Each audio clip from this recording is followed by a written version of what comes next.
Hey, Fester, I've got a woman that hit me up on my DM on Instagram, and she wants you fired.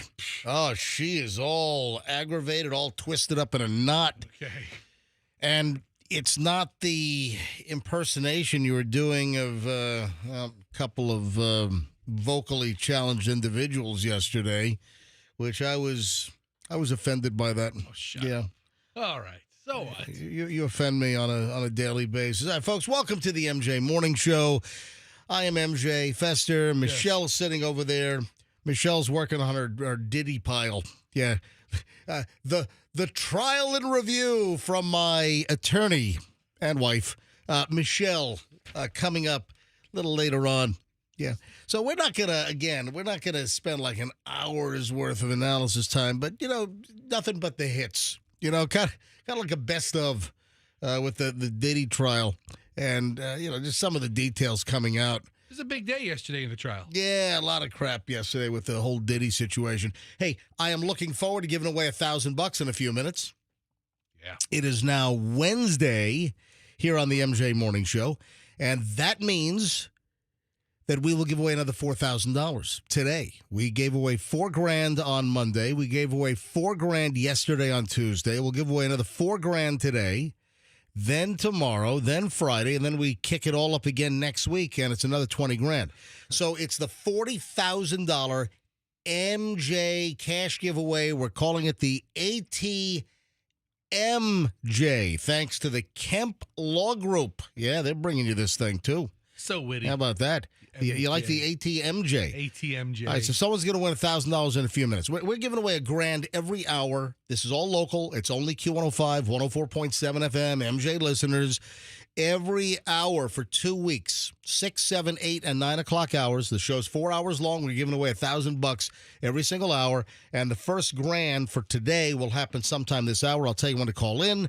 And just make sure you know the winner's name that happened last, which would be the 9 o'clock hour yesterday. You always have to have the previous hour's winner's first name.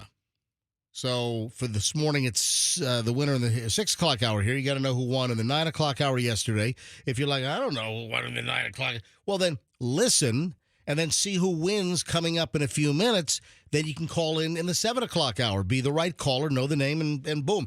Hey, in less than an hour, 7 o'clock, I want to do the Fruit Loops test. We got to open this up. So we got the box from RJ. Yes. RJ's a Canadian listener, and he sent us a box of Canadian Fruit Loops. And listen, we're not Johnny-come-latelys on this. This has come up in the past, how the Canadian Fruit Loops are duller, less vibrant, because they're not using these, petroleum-based color additives to make the cereal like as bright as a Crayola crayon. Yeah, but we are Johnny-come-latelys as far as doing like a taste test. No, we've done this before. We're not Johnny-come-latelys at all. We're pretty Johnny-come pretty recently. Right. You have a U.S. box of Fruit Loops, right? I do. All right, so we have a Canadian box of Fruit Loops. You got to get some bowls so you can prepare the two different. Yeah, there was no. So we're not all jamming our grubby, dirty, germy hands inside the box. No, we're going to be using styrofoam cups and spoons. I have Okay. the spoons here. You're all set up. Yeah, but we have. Oh, look stuff at you! here. You're prepared. How the hell how'd that happen? Accident. How are you prepared with styrofoam cups and spoons for our Fruit Loops taste and observation test? Ask me to do it 10 times and I'll screw it up 9. This is the one time I got it right. Yeah, this is all based on the fact that the FDA is mandating the removal of certain dyes. Yeah, so red dye number 3 is in the sites, right? And then there's like blue 2 and yellow 4. Michelle, can you pull up the story? So this was, this was like a recent story over the last couple of weeks. And now we'll do the taste test to see. There's clearly a visual difference between Canadian Fruit Loops and U.S. Fruit Loops. I want to know if there is a flavor. I want to know if there's a flavor.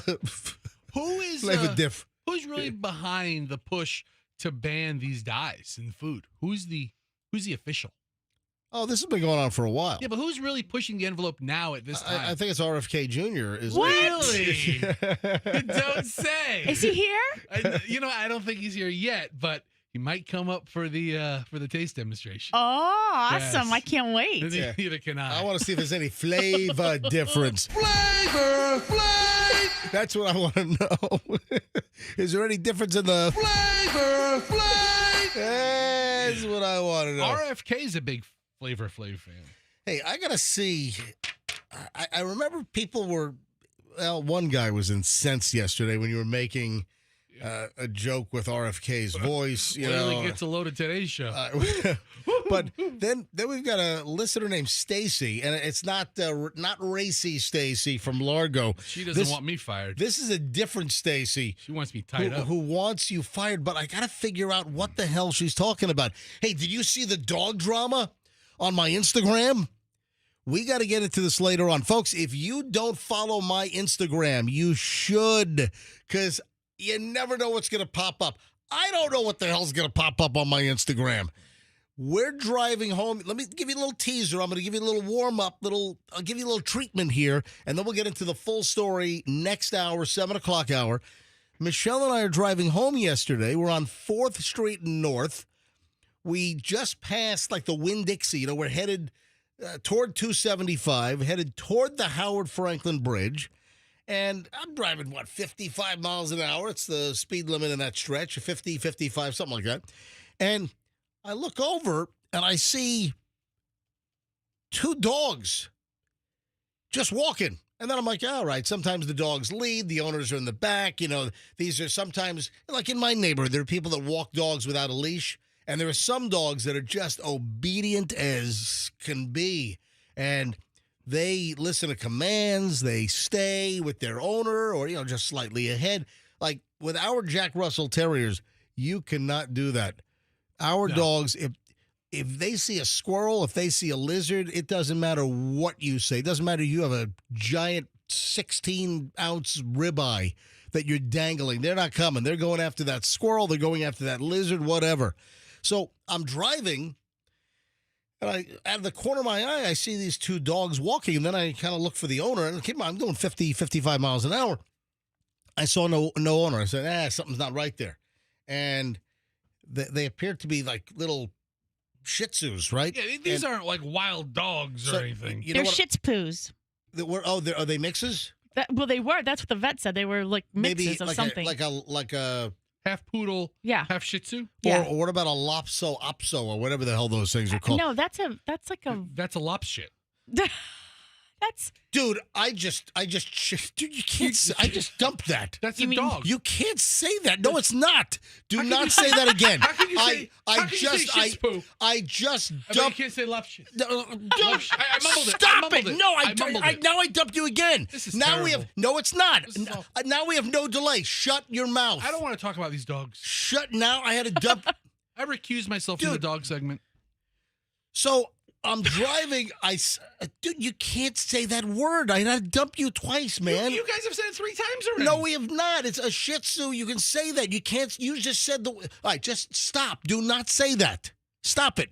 And now our delay unit apparently is working after it was not hooked up for months. So I'm pushing the button on dumps and nothing's happening. Today, the MJTV is synced up correctly. Oh, yeah. Oh, that was a big problem yesterday.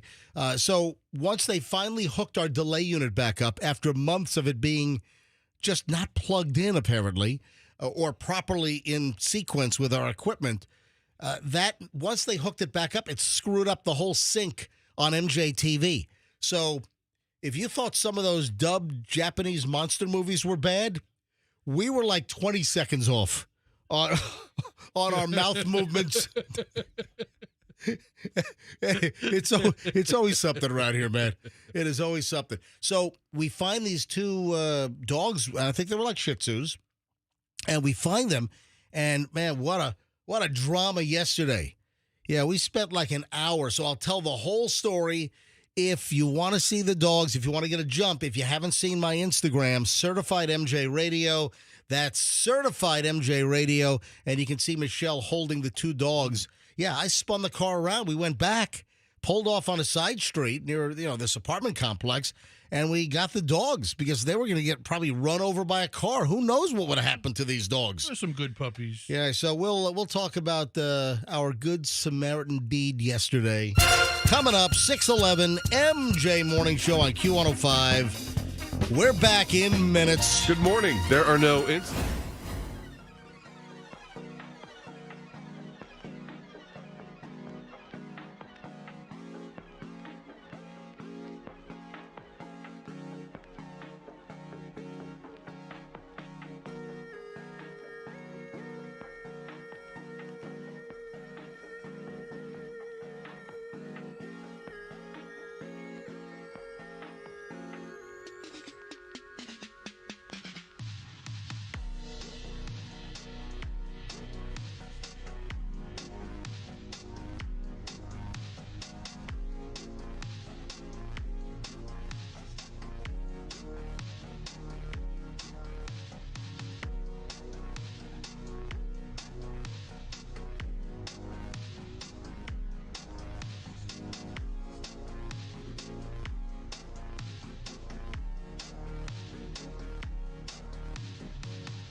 I'm sorry to disappoint whoever's waiting for the one song to play, which is usually around this time here on the MJ Morning Show, but I'm running a little late. It is now 6:19, so I didn't want to play a song. I'm thinking about just taking the one song we do play every morning and just 86ing that. So I don't know, but guess what? It's 86 today.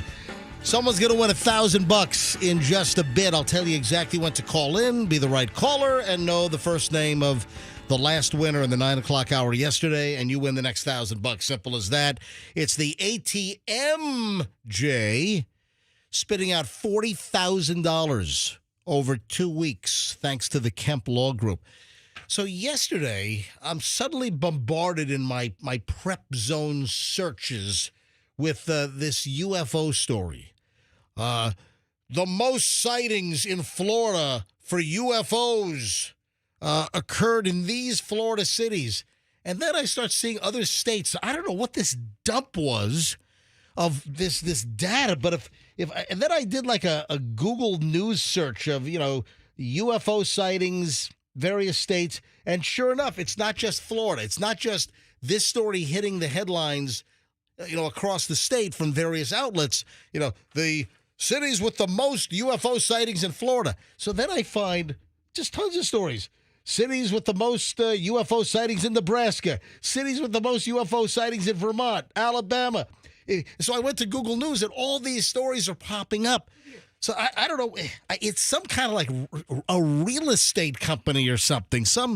And we've talked about this in the past, that you've got these like PR companies that will put out these like kind of like human interest stories, or they'll come up with an angle to then get the story picked up and covered in order to promote an entity, a business, an organ, whatever. So their front is talking about UFO sightings. Yeah. In individual states. Yeah. They send out press releases.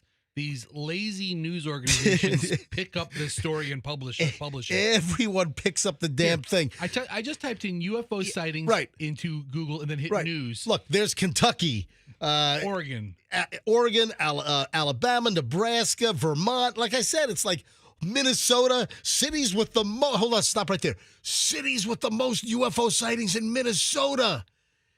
And of course, there's Texas. There's Florida, so yeah. Yeah, I saw it was some real estate company or something. On the second page of Google, it goes on to Michigan and California. Yeah. Yeah. It goes on and like on. Every freaking state. And you've got you have news outlets in every state that have picked up the story. So what about Florida, Fester? What about it? Where do you think the most UFO sightings were? And keep in mind, you see a flipping drone. You got some little neighbor kid that's flying a drone with little blinking lights. Oh, my God. What's that? Oh, it's a UFO. I mean, that's classified as a UFO. Listen, I know people that say, oh, my God, what's that? What are the green flashing lights up in the sky? And it turns out they're driving at night, and it was like a reflection of their turn signal on the side window, and they think it's a freaking UFO. It followed me home. It did. My blinker's been on for the last 12 miles. So, all right. I'm going to give in. I'm going to give you the list of Florida UFO sightings. How many do you have? Well, there are 10 cities in Florida with the most UFO sightings, Okay. all right? All right. All right, I just want to point out that I get it, that this is all part of a publicity sham, but I in the stories that I found, it's like tough to find like who paid for the data to be compiled. And they don't call it UFOs anymore. For some time now, they're called UAPs, or unidentified anomalous phenomena. No. Yeah. What? Yes, Michelle. That sounds dumb. Yeah, now they're called undocumented flying objects. Yeah, got to get deported. Yes, Michelle. Were you going to say something, Michelle? Well, it says researchers at online calculator site Giga Calculator Oh, great. have run the numbers, but I can't find it on their website where it is. Giga Calculator. Yes. All right, so I'm not official. I'm not gonna, Exactly. I'm not going to do the top 10 UFO sightings in Nebraska. All right. Oh. I'll do Florida right here. I was really pulling for Omaha. Were you really? Yeah. Yeah. In Nebraska. All right. So these are statistics pulled from the federal government, I guess. The National UFO Reporting Center. Well, that's not. I don't think it's an actual government organization. So I think they've pulled some data from the government and then some from a private organization. So they've taken data over like decades, and this is data through April 25th of this year. So this is pretty fresh. This is certified fresh. All right. Print it. We just got the latest results in. 30-year studies done. All right. 16,500 total sightings, apparently, according to the National UFO Reporting Data Center. And I guess they use some government data as well. Anyway, here's the deal. For Florida, and I'm going to bite, but I'm not getting suckered. And actually, I got to be honest. The company that sponsored and paid for this, I don't think it's very easy to find who the hell they are. I don't know if they got their money's worth out of this thing. Michelle, you said it was Giga Calculator or something? Yeah, and they also calculated the alien invasion survival score for each state. Oh, my. All right. Yeah, great. All right. So the number 10 city in Florida with the most UFO sightings is Pensacola. Number 9 is Fort Lauderdale. Number 8 is Cape Coral. Number 7 is where we're sitting right now in St. Petersburg. Yeah. since data's been kept, 125 UFO sightings here in St. Petersburg. In 30 years? Yeah. Oh. Well, no, I didn't say 30 years. Oh. I didn't give a specific time. It's data through April 25th of this year, but the data goes back some years. I don't even know. I think it started from November November of what? last year. No, it didn't. In 6 months, there's been 125 in St. Petersburg. Yeah, Hold on.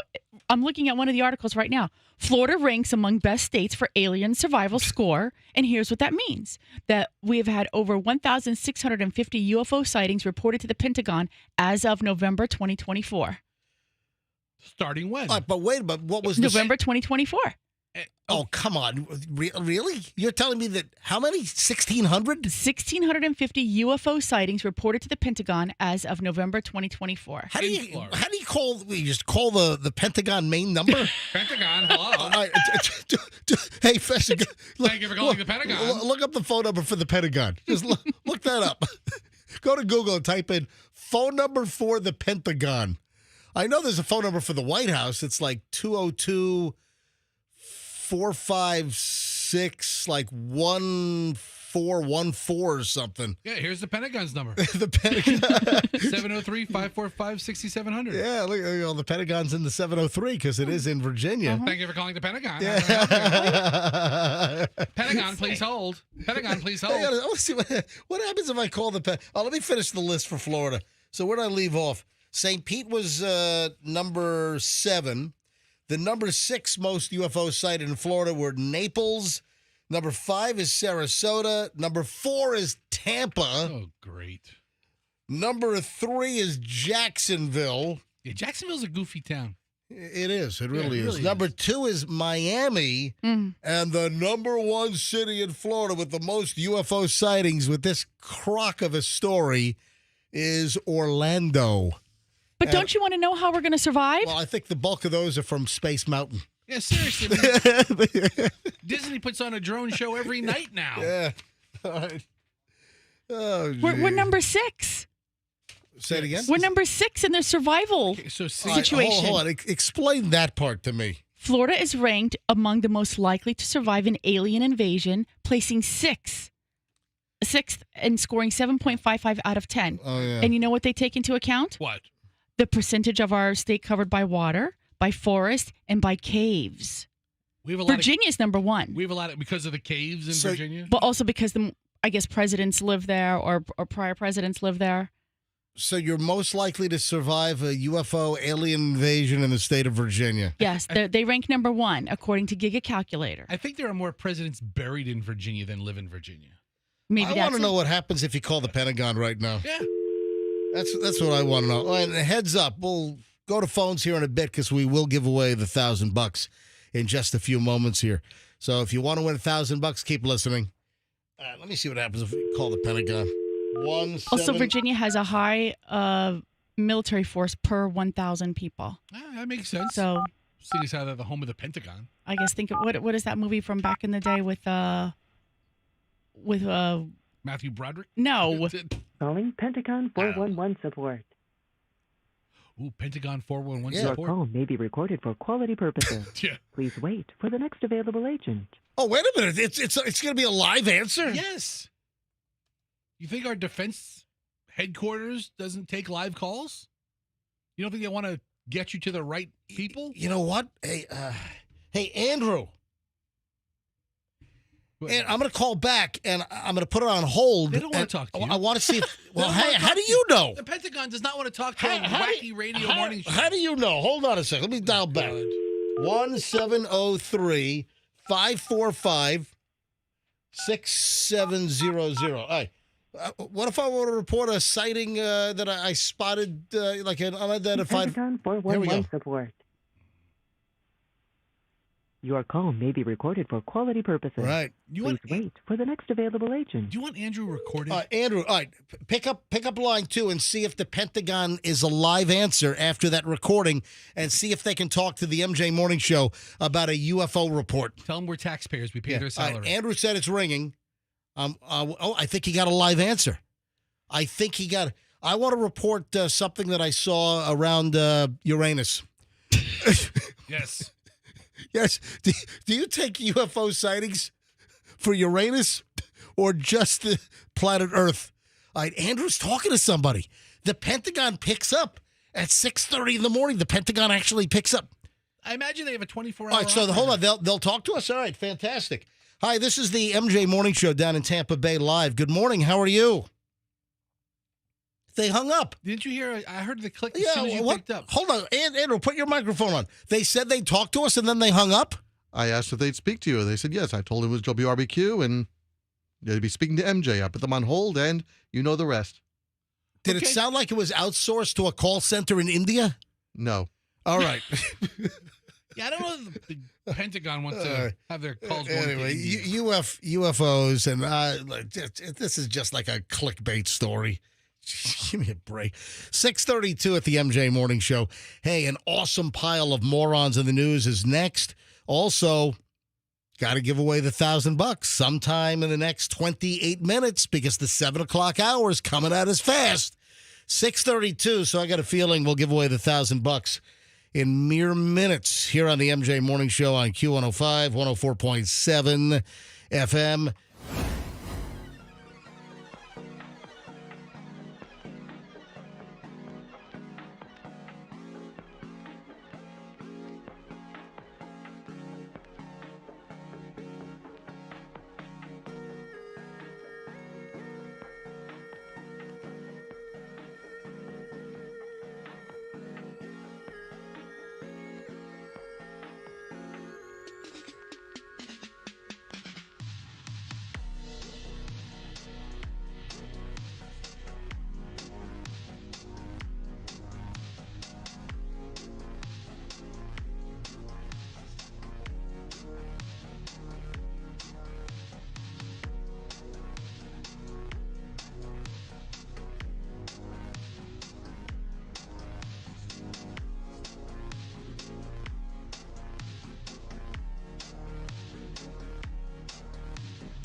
And here we go, 6:40 at the MJ Morning Show. Time for the Morons in the News, one of my favorite daily features. Maybe our only daily feature. You know what?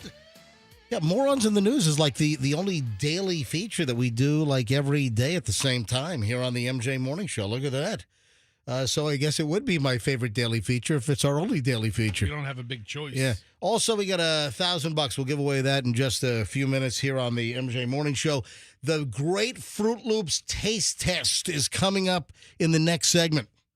I can't wait. Yeah, Canadian Fruit Loops versus U.S. Fruit Loops. We've had the product imported. It is here. It's in-house. It's in studio. Did we have to pay a tariff on it?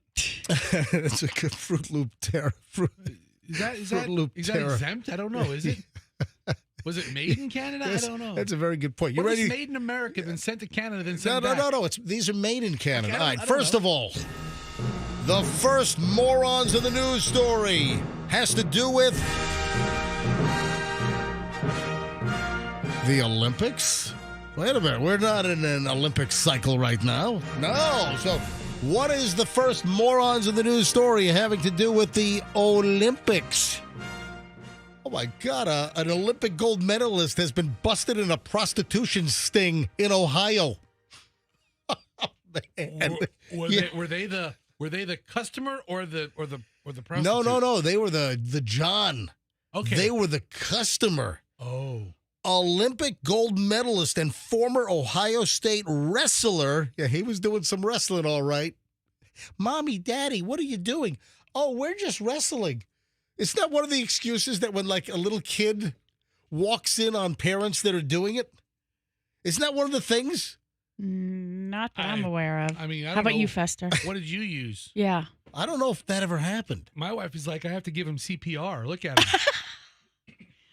My friend used to say we're fixing the bed. We're fixing the bed? Yes. I don't think our kids ever walked in on us. I don't think that ever happened. You're a door locker. Yeah, you lock the freaking door. Exactly. No, you leave the door open. No, or we danger. just never did it. No,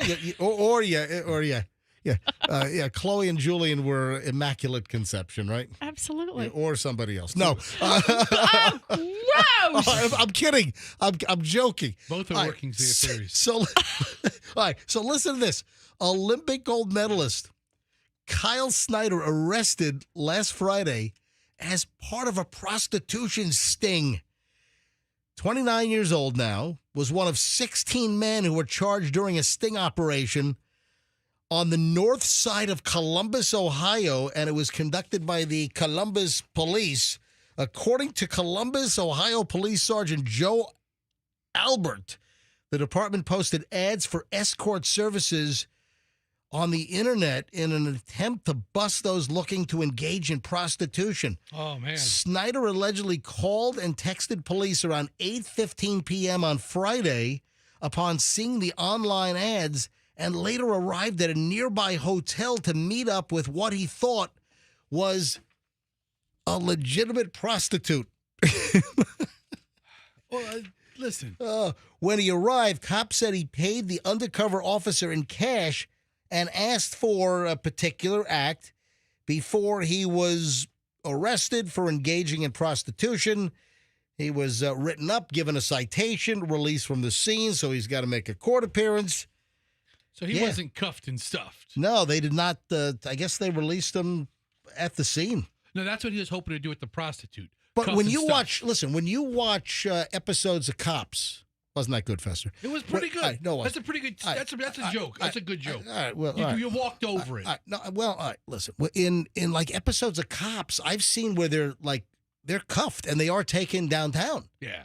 So I guess if you get busted for hiring a hooker in Columbus, they just write you a little citation on the scene, maybe a notice to appear, and you got a court date. But Who's that guy on Dateline that would bust the? Chris Hansen. Yeah. Yes. Those guys all went to jail. So tell me, why did you bring the condoms and the beer? Oh, I just want to practice some wrestling moves. You may know me from the last 3 Olympics. My gold medal. I like to wear it while I call streetwalkers. By the way, this guy was inducted into Ohio State University's Athletics Hall of Fame last year. I mean, yeah. Now it's the Hall of Shame. Listen, I mean, you go to 3 Olympics, you get into your alma mater's Hall of Fame. It is the oldest known profession. However, these days there's a lot of trafficking involved. It's kind of shifted over the years. Yeah, they don't call it. Yeah. You get caught up in that, suddenly you're wrapped in a human trafficking charge. By the way, this Easy guy, now. he competed in the 2016 Rio de Janeiro Olympic Games. He's been in 3 different sets of Olympics. Yeah, he was the youngest American wrestler to ever win gold. Oh, he's a gold medal. Oh, I did say that, didn't I? Yeah. Yeah. That was the first line, was that he was a former Olympic gold medalist. Here's a photo of him wearing his gold medal on his crotch. Yeah. Next to his wallet. Anyway, that's what we call a moron on the news. As the morons roll on, but I'm going to give away the money first here. How about we do the ATMJ? Let's do it. What do you say we spit out the money? Oh, look at that. The ATMJ has just been activated. Going to spit out $1,000 right now. Folks, we're giving away $40,000 over 2 weeks. $20,000 this week, $20,000 next week. It's $1,000 every single hour, every day here on the MJ Morning Show. And we will go with caller number 66. Caller 66 right now. If you're the 66th caller and you know who won the $1,000 last time, which was the 9 o'clock hour yesterday, if you know who won, what's their name? Be the 66th caller. Tell me who won in the 9 o'clock hour yesterday, and you'll win the next $1,000. And if you're listening now and you're saying, I don't know, well, keep listening. Listen for the name of who wins in a matter of minutes, and then you can now play next hour in the 7 o'clock hour. You always need to know the previous hour's winner's first name.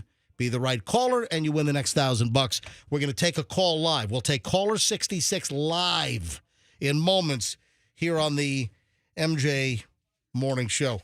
This is kind of gross. U.S. Customs and Border Protection officers at a crossing in Texas seized 113 grams of fentanyl Okay. earlier this week. So they just seized some drugs. Well, guess where the drugs were hidden?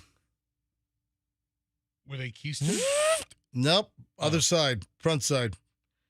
They were wienered? No, it was a woman, Oh. dummy. What's wrong with I you? don't know. That's why I'm so surprised. No, they weren't keistered. They weren't. No. A woman had 113 grams of fentanyl up the. Let's put it this way. Yeah. If she was in for her yearly gynecological exam, Yeah. they would have been discovered. He would have found them all. Yes, exactly. 113 grams. Wow. How'd that happen? You know. What do you mean, how that happened? No, I'm thinking. I mean, we draw you a picture? Hold on. No. A diagram? Let me explain myself. Please. You know, dogs are notorious for like Oh. sniffing people's junk. No. Yeah. Well, I what? Dogs are not notorious for sniffing people's yes, junk. they do. They get the. You've never had a dog jam their nose in your crotch? No. yeah, well, Oh, yes, you have. when we went to pick a dog, there was like 4 of them, and the first one to sniff my crotch was the one we went with. that was it. That was it right there. Taking this one. Yeah. Border Patrol officials said the pedestrian border crossing is where it occurred, and they were detained. This is an exceptionally dangerous practice and could be lethal if the packaging were to fail during transport. That's why you double balloon it. Yeah.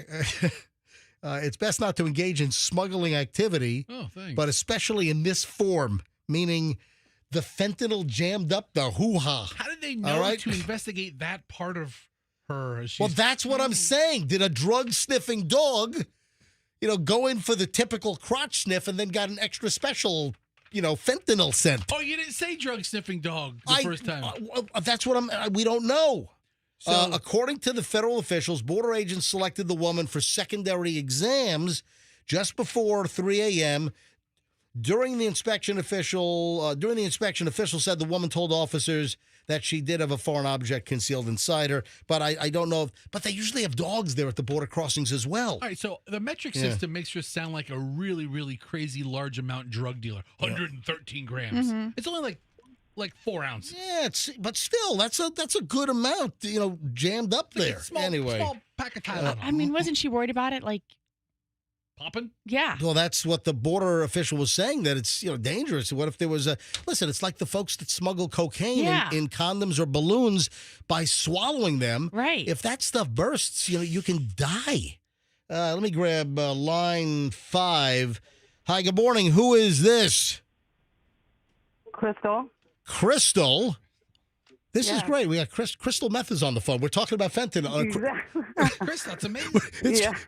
All right, how many times have you heard crystal meth? Have you heard that a lot? A lot. And crystal ball and, Yeah. How about Growing crystal? up. How about Crystal Light?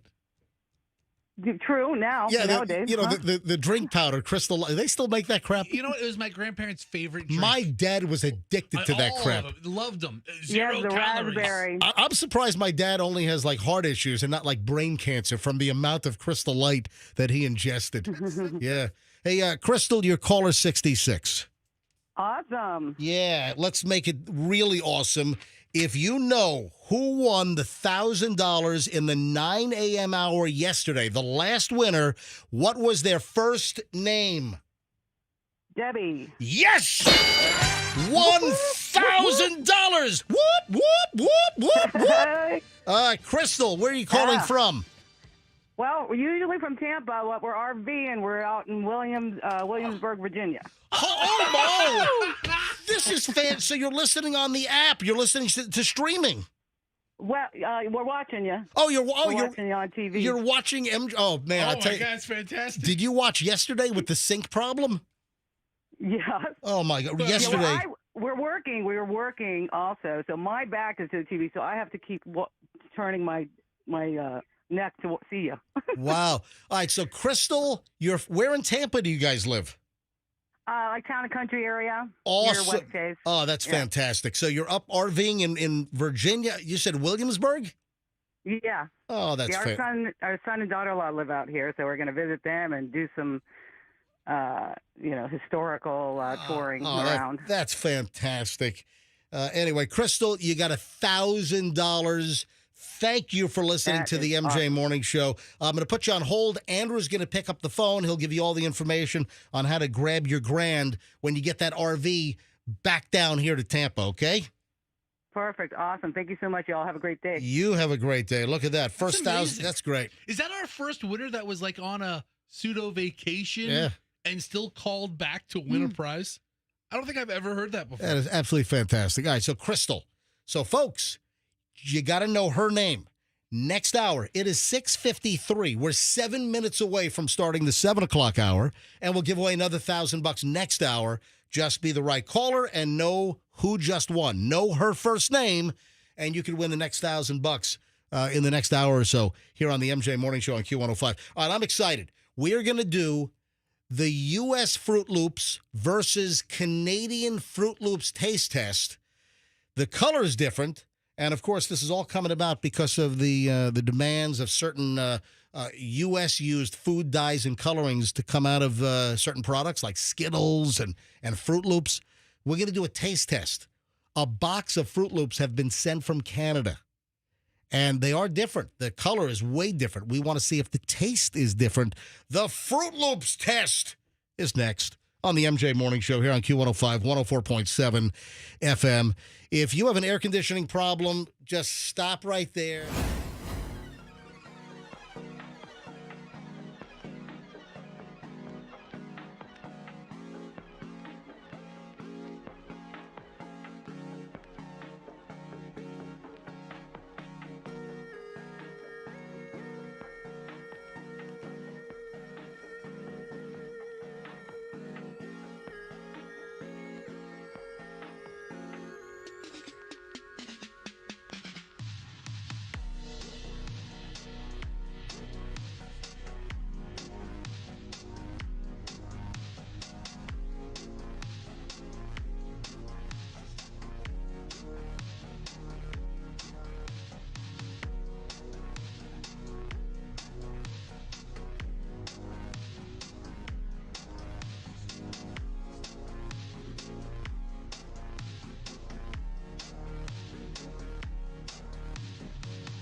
New hours here. You could win $1,000 at any time. So right now we're at 7:01. I could say be the ex-caller at any time for the next $1,000 with the ATMJ. Thanks to the Kemp Law Group. Accident or fall, you call Kemp Law. Let's do it. Let's do the Fruit Loop test. And we might have a problem here, folks. Fester, you were out of the room. What's the problem? Michelle's refusing to do the Fruit Loops taste test. What's the matter with you? Yeah, why? Why? I don't like Fruit Loops. You could still just, I'm not saying that you have to have it for breakfast as part of a nutritious breakfast every, well, I mean, I okay, mean, I always love that. part of a nutritious. Well, yeah, you've got these like breakfast cereals that were essentially boxes of sugar. And they had the nerve to say part of a balanced, nutritious breakfast. Yeah, and it shows the whole breakfast. Like there's actually eggs and whole grains, yeah. and then in our little bowl of cereal. And this box of chemicals. All right, Michelle, come on. You can just try a few. I mean, you don't have to eat Fruit Loops every day. Yeah, I mean, it's just a taste test back and yeah. forth. I mean, maybe it's one thing not to like or care for Fruit Loops. Do you hate them? Do you despise them? Yeah, Are you allergic to them? I don't like them. If I don't like it, it doesn't go in my mouth. Can I ask you a question? Wow, good to know. What? Do you like green eggs and ham? No. Gross. She does not like them. Do you Sam, I am. No, Michelle, I am. Yeah. Yeah. All right, Michelle, you just got to try the damn Fruit Loops. All right, so this is based on the story that came out, a couple of weeks ago with the latest round of food dye bans here in the United States. Just a quick refresher, a quick primer here. Yes, they're going to be banned, in a couple of months? All right, the U.S. Food and Drug Administration officially banned red dye number 3, a popular food coloring tied to thyroid cancer in January of this year. Although the decision marks the beginning of the end of the additive, manufacturers will have some time to phase it out. I guess they have until, was it like 2026? Yeah, I think they have 2026 to get rid of it. It might be the end of 2026. Anyway, red dye number 3, you'll find that in Skittles.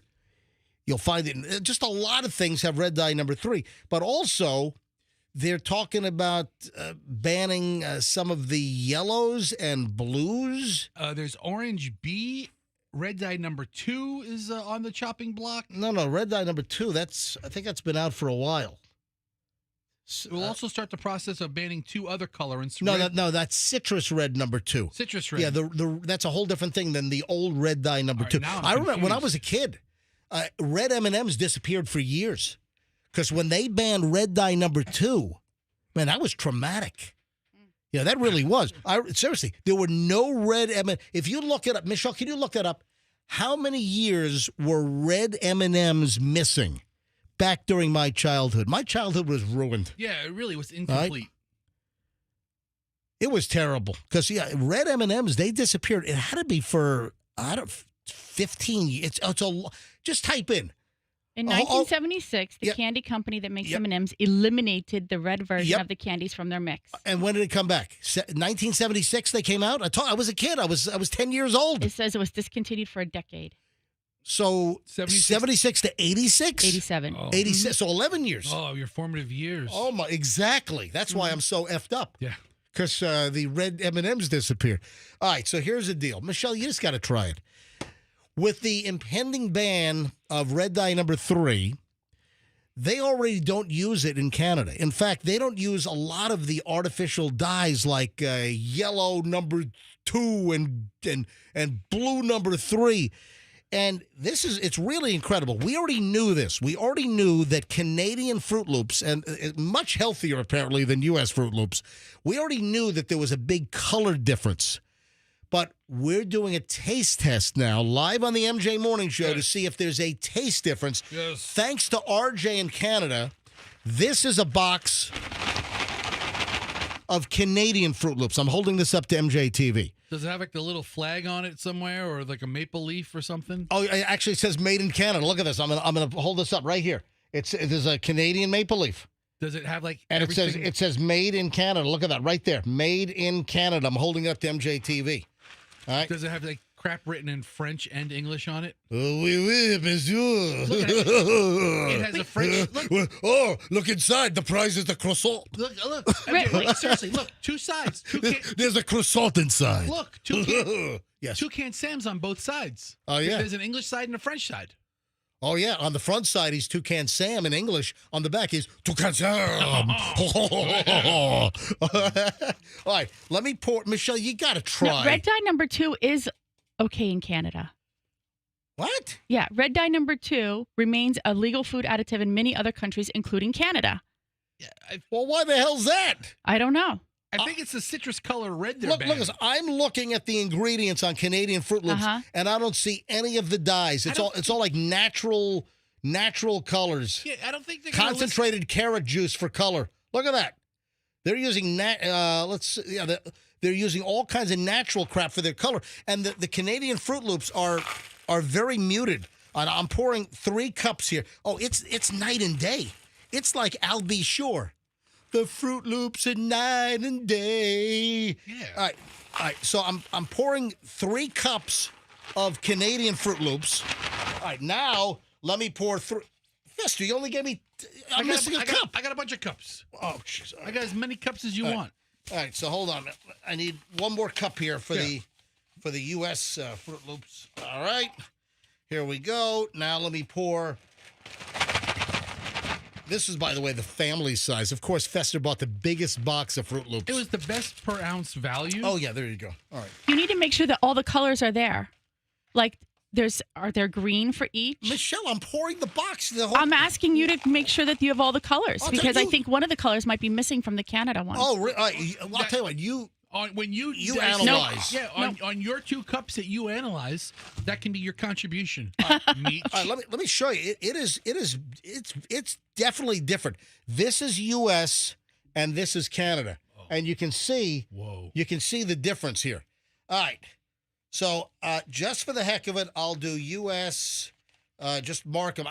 Yes. You can't mistake them, but I am going to mark the U.S. cups. A very thorough investigation we're doing All here. right, Fester, here are your 2 cups. Okay. Here, give those to Michelle. All right. Give these to Michelle.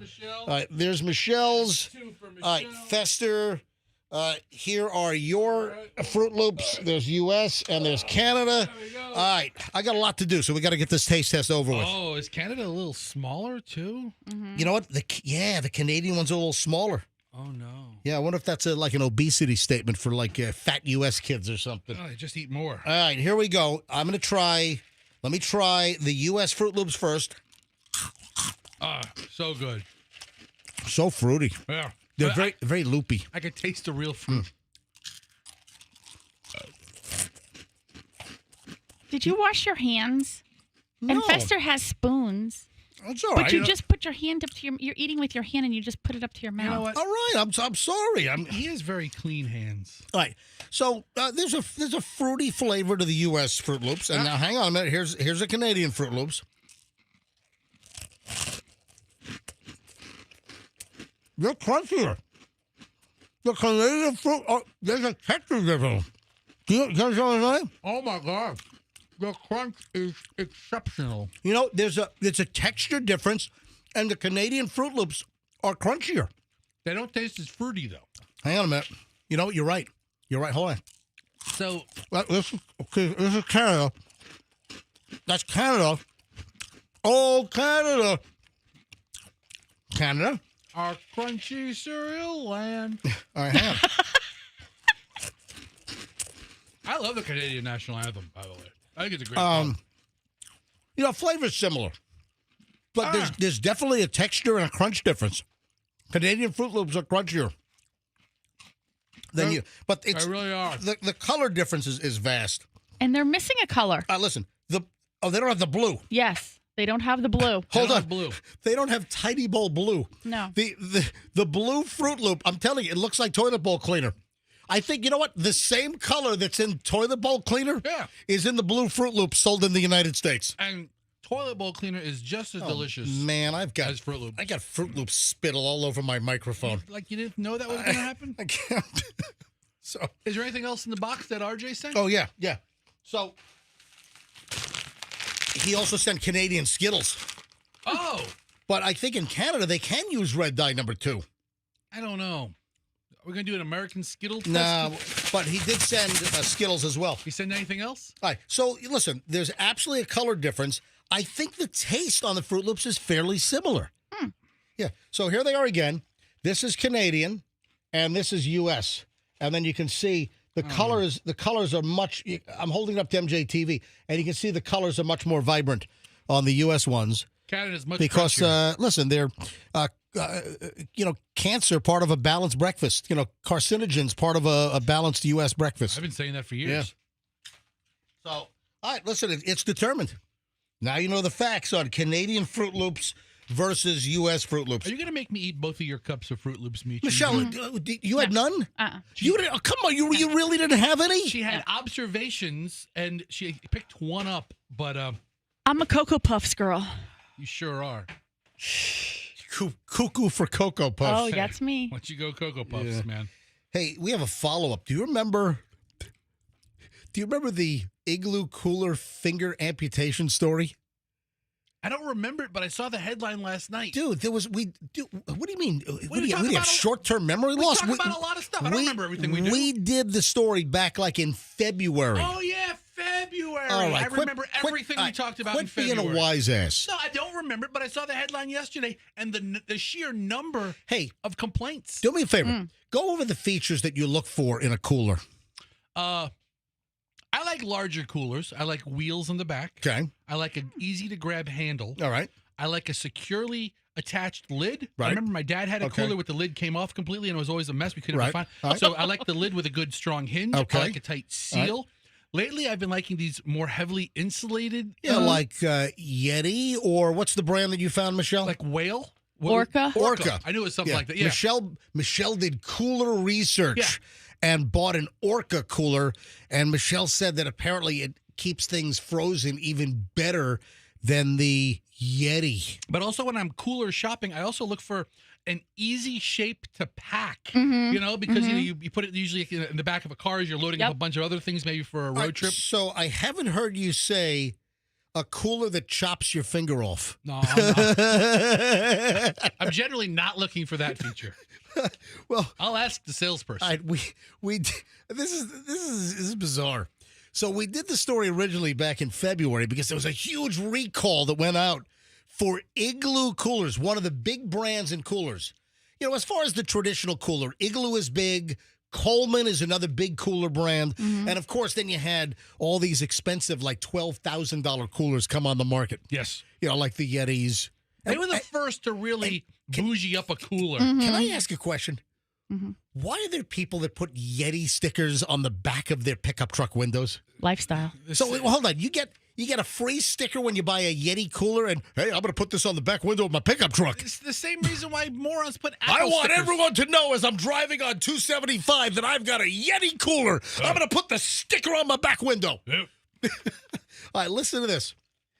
So, Igloo recalled back in February. We did the story. The original recall for this Igloo cooler, it's a 90-quart flip and tow. Gets it flipping you off. 90 quarts. Yeah. It's a good-sized cooler. 90-quart flip and tow rolling cooler was recalled because the handle could chop your finger off. There have been apparently some fingertip amputations.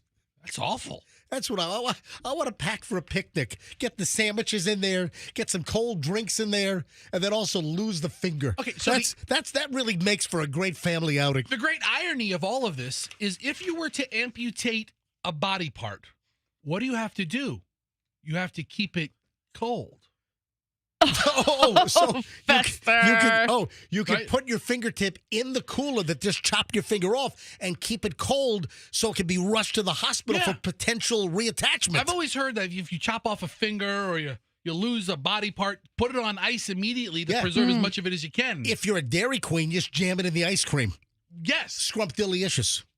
I'll have bloody hand flavor. Oh, listen, I used to love the red dipped cones. Good stuff. Yeah. Yeah. The red dipped cone. Cherry. Oh, man. Cherry dip. That was probably all loaded up with red dye number 2, probably, right? Delicious red dye. All right, so now the original recall for the Igloo cooler in February was 1,060,000 coolers. That's a lot of coolers. Okay, the latest expansion, they've now added another 130,000 units. That includes 3 additional models with date codes from July 2020 to February 2023. According to the Consumer Product Safety Commission, the coolers pose a risk of injury because the side handles can pinch fingers against the cooler.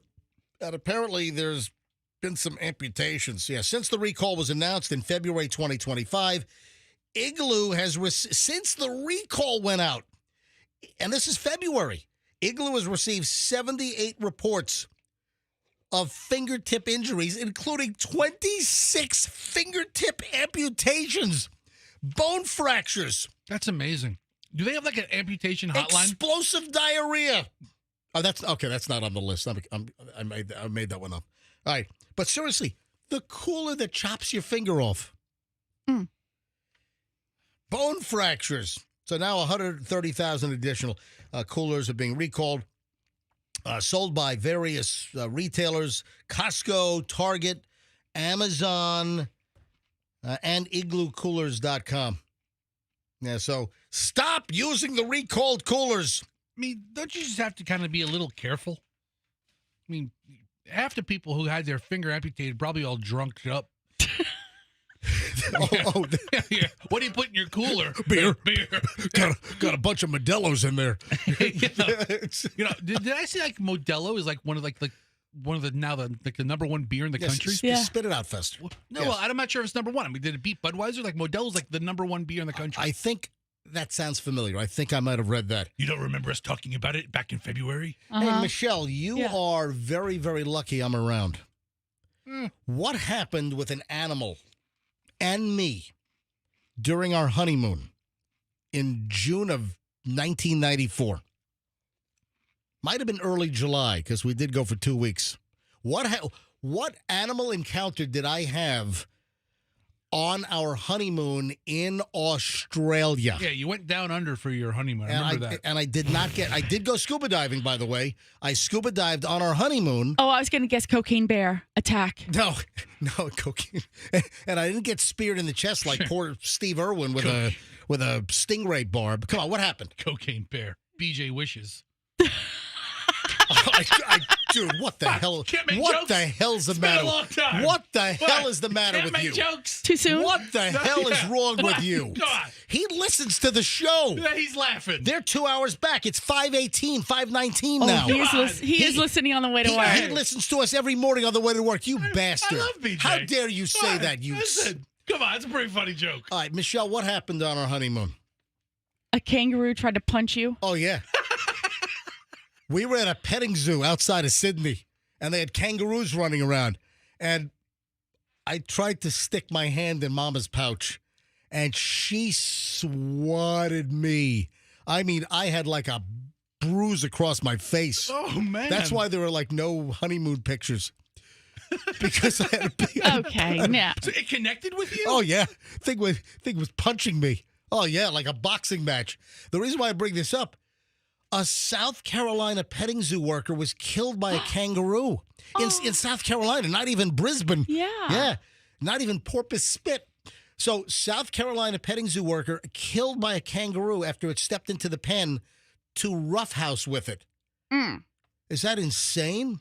Is that normal, like, I don't know, working with the animal? Like, let's just get in there and roughhouse? Interact with the animals. Yeah, is that normal interaction? Eric Slate's body was discovered inside the facility. This was after midnight last Friday at the 5-Star Farm near Laura, South Carolina. He was killed, beaten to death by a kangaroo. Holy crap. You're lucky you weren't widowed like days into our marriage. You're lucky you weren't widowed. That's true. Michelle, that's a whole different story. Pass. Yeah. What'd you get punched by? No, she almost drowned. Yeah, while I'm out scuba diving, Michelle doesn't like to swim. And I don't know. I don't know how to swim. It's not I don't like to. I don't know how to. you know what? Are you kidding? Hang on a minute. Yeah, I know how to swim. I don't want to get too late here. Go. We start an hour and 20 minutes of nonstop MJ. So Michelle almost drowned on our honeymoon. That would have been fantastic. I almost get killed by a kangaroo. She almost drowns. It was a great honeymoon, by the way. All right, when we get back, I'll tell you the story. But what's really important is Katy Perry cannot catch a break. No. Have you heard the latest Katy Perry situation? Yeah. Oh my God! Katy Perry, I feel so bad for you. All right, you got to hear this next on the MJ Morning Show here on Q105 104.7 FM.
When you win $1,000, I hope you say, I love it.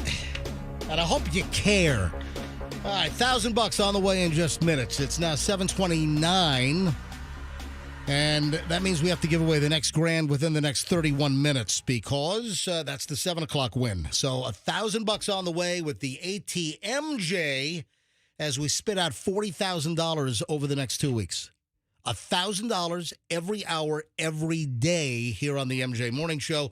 Next winner in minutes. All right, before I get into the Katy Perry breaking news, and man, she just can't catch a flipping break. Man, I feel bad for Katy. Fester, stop crunching on the Fruit Loops. I just poured it. I got to eat it now, otherwise you're going to get soggy. No, they're not going to get Give me like 90 seconds. You have milk? Yeah, of course I got milk. You brought milk? Yeah, I didn't know how we were going to do this. I brought a half-gallon milk. Oh, jeez. Oh, right, you don't like milk? No, I like milk in certain things. I don't drink white milk straight. I will only drink chocolate milk. I won't drink white milk straight. But Okay. what are you chortling at over there, Michelle? That's just weird. It is weird. Whatever. All right, so quickly before we move on to Katy Perry. I shut my mic off for like 1 minute. I'm almost done. No, I'm not shutting your mic You're off. gonna talk. Stop. I won't add anything for 60 seconds. All right, I turned his mic He needs off. to finish his breakfast. Oh my God. All right, so Michelle almost drowned on our honeymoon. Yeah. Did we ever tell the story? I'm sure over the course of 30 Yeah. years we have. All right. So we're on Lizard Island, Yeah. out in the sea. This is off of like the north eastern part of Australia. It's a place called Lizard Island.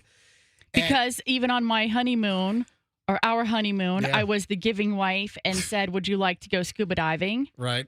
So And the Great Barrier Reef is one of those places where, where you must go. Yep. So And you greedily said yes. I greedily said yes. Yes. All right, Scuba so diving. I'm out scuba diving Yeah. off of Lizard Island. Yeah.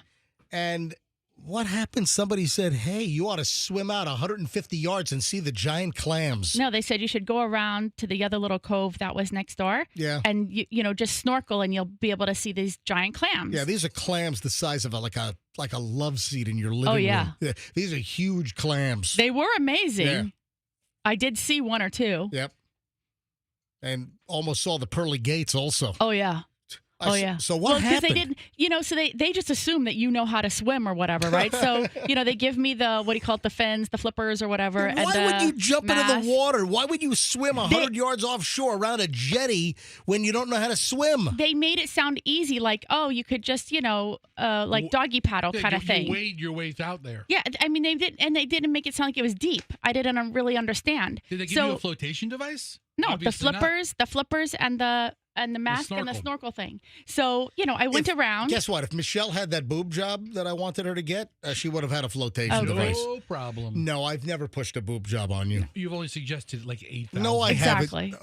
All right, go ahead. So when I went around, but what they didn't maybe like explain or think to say to me is that once you got around there, it was not protected by like the land, and so the wind was really strong, and so it made the current very strong. So once I got over there, then I started kind of drifting out further and further from the beach, and I realized, oh crap, I don't know how to swim.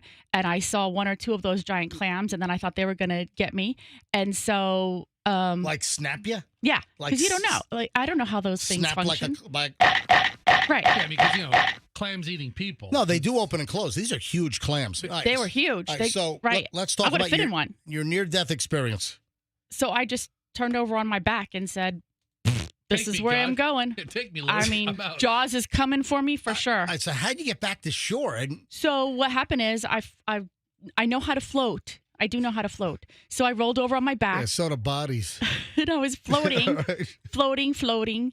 And then because the current kind of whipped a little bit, I don't how to say it's like to the left, right? So it pushed me into that steep like mountain that was dividing the two little beaches, which was It's covered called- with it's called- barnacles. It's called a rock jetty. Thank you, a rock jetty, which was covered with barnacles. Yep. And so I bumped into that and I was like, oh, great. But then I had to climb it and cut up my hands Right. and my feet. So Michelle looked like she just crawled over 100 yards of glass when I got back to shore from scuba diving. Well, I'm like, what you- the hell happened to you? Well, you came back and you came to the room looking for me, whatever. And then you said, hey, and it's a small island. Like everybody kind of knows everybody. So you went somewhere and you were like, hey, has anybody seen my wife, Michelle? And they're like, oh yeah, we sent her over around there. And you were like, she doesn't know how to swim. And they were like, what? And so then, oh my God. so I climbed to the top, and just as I got to the top, I heard, and I was like, oh, he's coming for me. And there, sure enough, you were running up the path, and you started screaming at me because you knew, obviously, something had happened. You saw I was bloody and like disheveled and probably in tears and So whatever. He saw that you weren't dead, so his first reaction is to scream at you. And you know what he said? What? What the hell are you doing? What would I have told your grandfather? I would have gone home without a wife. I mean, that's a good point. Well, Yeah. thanks for being considerate. I mean, Michelle lived a good portion of her life with her grandparents. And, yeah.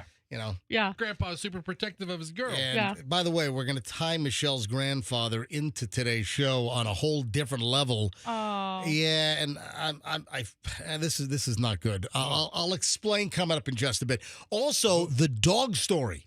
Yeah. The two dogs that we found on the way home yesterday on 4th Street. What a story. How does it end?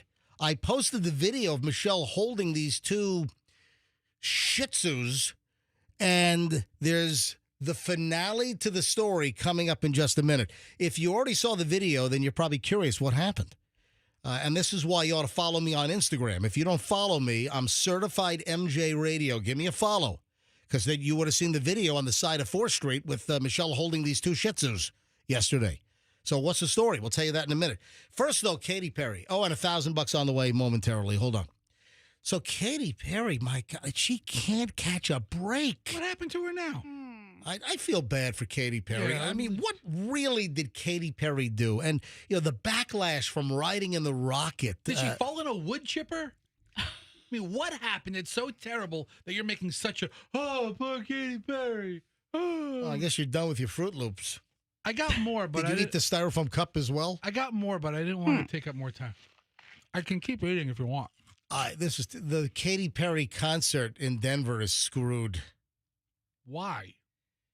because they double booked it, and the Denver Nuggets, I guess, are in the playoffs or whatever. Or So that's a problem. That's a real problem Oh, when you yeah. book these arenas. If Yeah. your team makes it deep into the playoffs, Yeah. dates get bumped. Katy Perry has been bounced out of the Ball Arena this week as the Denver Nuggets battle the Oklahoma City Thunder in the NBA Western Conference semifinals. Yeah, the Katy Perry concert booked for tomorrow night, Thursday, May 15th. It's the Lifetimes Tour. Was double booked with the Nuggets versus Thunder Game 6. The third of the Nuggets' home games in the series until Tuesday afternoon. Ticketmaster was still selling tickets for both events.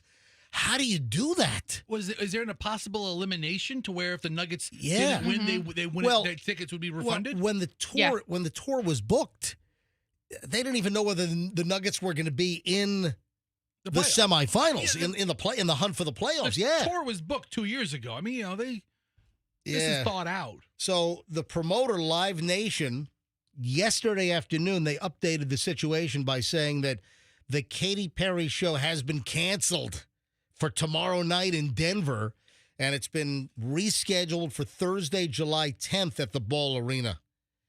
And all previously purchased tickets will be valid. But, man, she can't catch a break. Mm-hmm. You know, the PR, the internet has been, and social media has been so unkind to her. I don't know what the hell she did.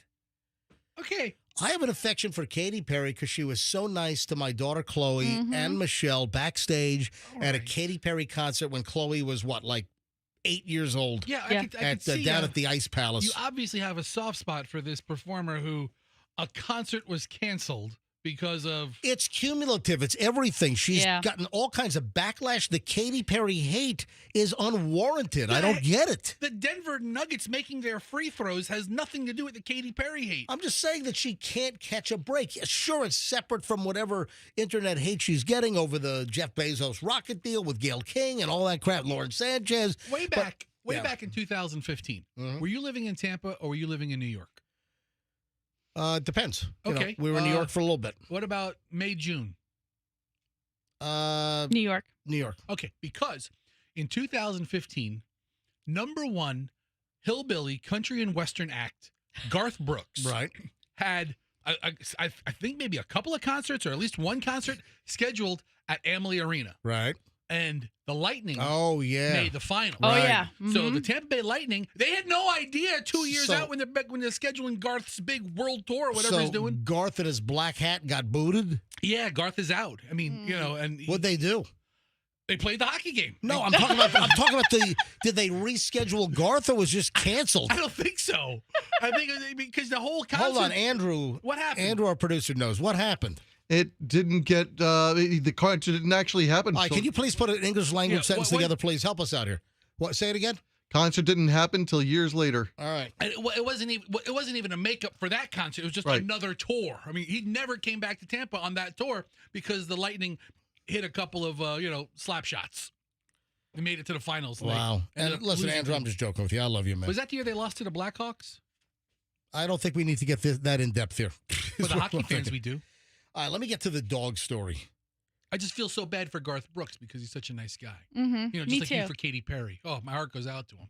I don't know much about Garth. I don't know much about. I don't know anything about him either. I'm just mocking you. Hold for on, liking Katy Andrew. Perry. Why are you laughing about Fester saying that Garth Brooks is a nice guy?